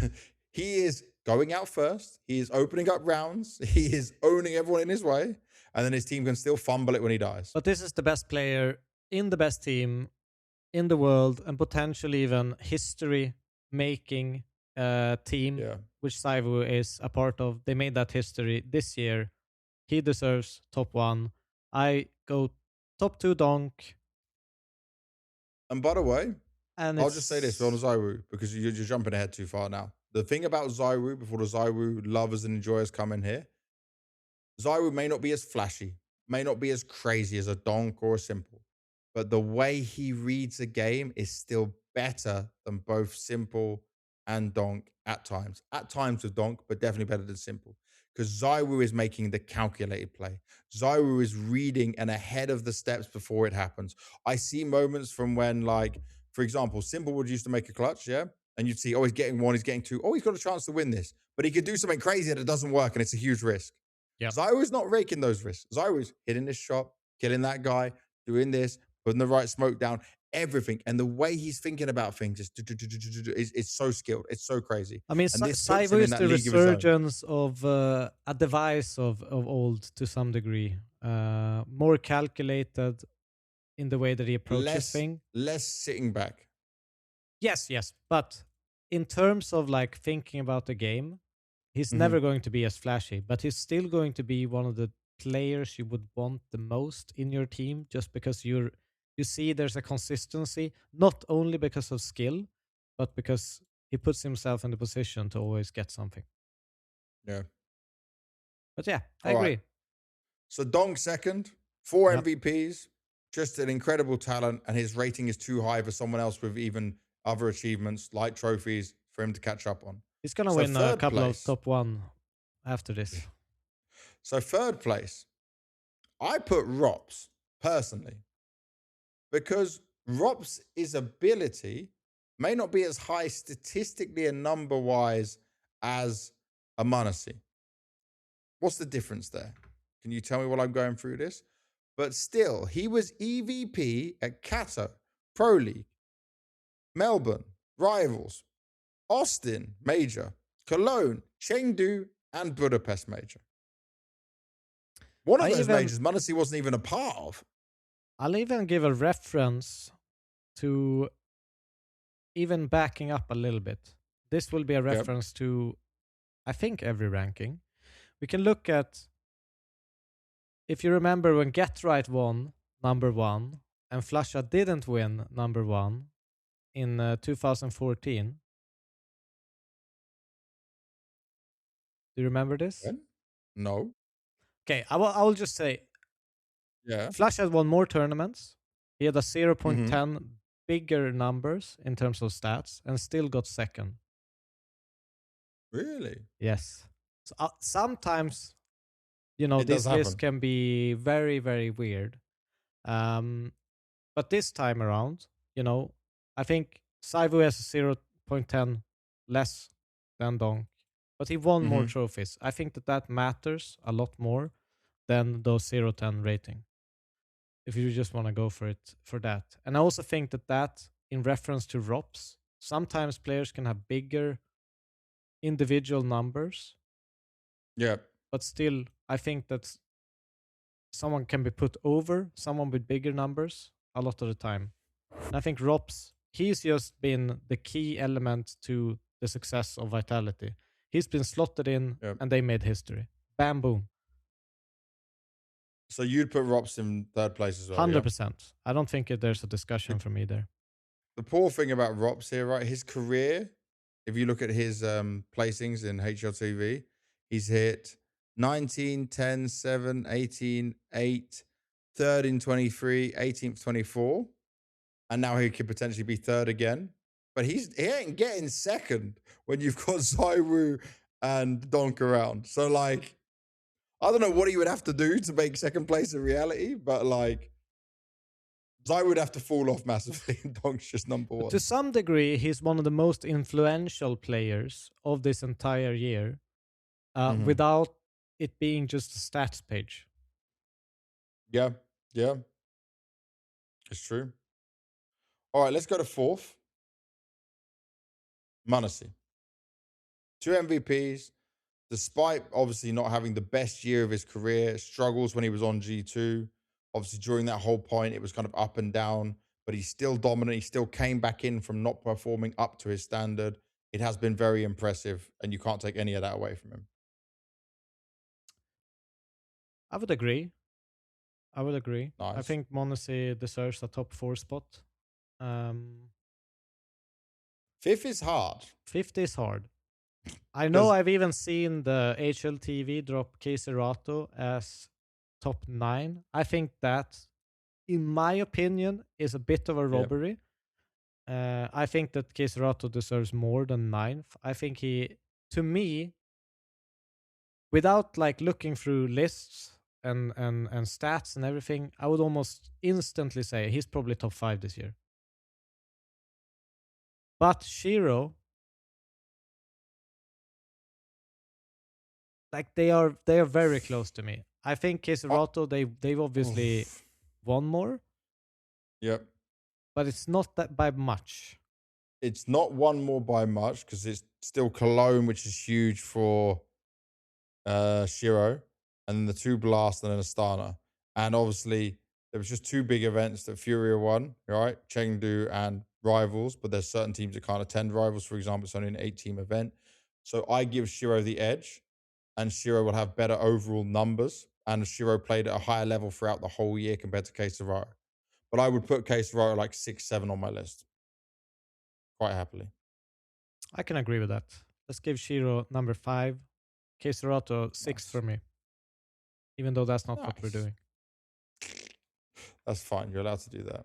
There's also one more thing I forgot to do. I forgot Rookie of the Year.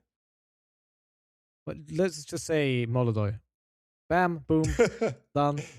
Yeah, because it's between Molodoy Mikaze, and Kiyosuke, it Yeah, would probably go Molodoi, Kiyosuke, Mikaze, because I Mikaze and would agree. Kiyosuke had the same amount of time. And like, Yes. we got to be fair. Tania gets an honorable mention. He did pretty good. And he's also going to be staying on the Spirit roster. Yeah. But yeah, that was the one we didn't really prepare for. I forgot to add that to our list. My bad. All right. That's it. You may not agree with it, but we gave our full explanation. We did it live with you all back and forth. Our Even with top some red players, wine. top teams, even with some wine. And I actually finished a whole bottle of champagne, by the way. I'm on water now. I finished a whole bottle of champagne. But you put it in a water bottle. No, I finished the whole thing. Look. Oh, Nothing. damn. There's nothing left. I just spilled a bit down me, but there's nothing left. It's all completely empty. That's right. It's a tiny percent. It's like, what is that? 7.5%. It's nothing. Nothing at all. But that's our celebration. New year. First episode of 2026 for the All About Counter-Strike podcast. We have one more final thing to do. It's a Q&A question. Devil, read it out because I think it's better for you to do. So Q&A of the year, Scourger. He says, what is your dream team with a festive twist? As the coach, what is your 5-man Christmas party dream team to bring the best festive vibes that you have had the pleasure to get to know? You need, like always, an AWP, IGL, entry, lurker, and support. Merry Christmas and a Happy New Year to everyone, yourselves, and the whole All About Counter-Strike community.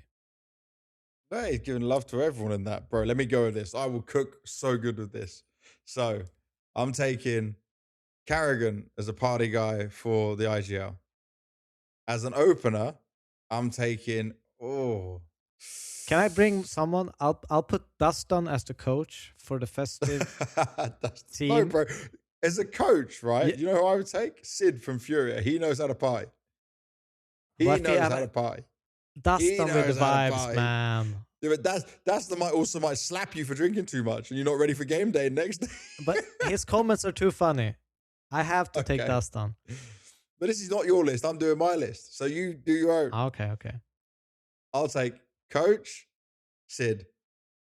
In-game leader, Carrigan. Opener, Yakinda. Anchor, Mezzi. Got to have a Brit in there. Orpa. Oh, Manasi or Zaiwu drunk. I think Zaiwu drunk would be more fun. And then what am I missing? Closer. Closer, Frozen. Frozen is party guy. Frozen's party guy. That's it. That's my team. That would crack. That would be a banging Christmas festive team. Go on, Devil. Give it to me. What you got? I got Coach Dustin. I will take Apex as the in-game leader. Makes sense. You Let's can't see go here. wrong with Apex and Carrigan for vibes at all. No. Opener of the year. This one, I think I have to go Flamesy. I think he would be a lot of fun. I should have chosen. But between Flames and Yakinda, they're both super fun. Yeah. Problem is, Flamesy doesn't drink because of religion. No, but he'll be there in the corner. Frozen. In the corner. I think I'll take Frozen as the Yep. closer. What do I have left? Orper and Anchor?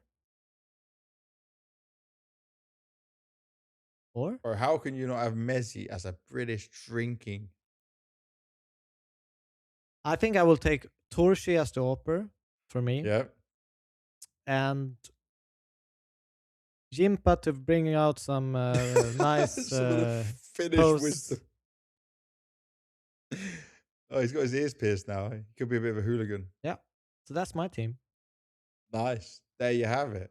Well, episode 45 is done and in the bag. We'll be back soon with another episode. We have more roster moves, more updates, more news. Then we'll also do our Blast Bounty season. I guess it's season 3 of Blast Bounty preview. I don't know if they're calling it that. Maybe it's season 1, 2026. I'll get the naming down. I'll find out what it is. But thank you very much for watching. Don't forget to like, subscribe, and comment. And if you want your questions asked at the end of the video, do ask it over on our Discord channel. We're trying to fill that out as much as possible. And very soon, we're going to have a special knife giveaway to celebrate everything that we've done over the year for anyone that is subscribed to this channel. So make sure you are hitting that subscribe button. I'm letting you know, because if you're not watching this point, you'll miss out on the opportunity. Thank you for watching. We'll see you next episode. Enjoy the rest of the holidays if we have to go back to work, and we'll see you soon.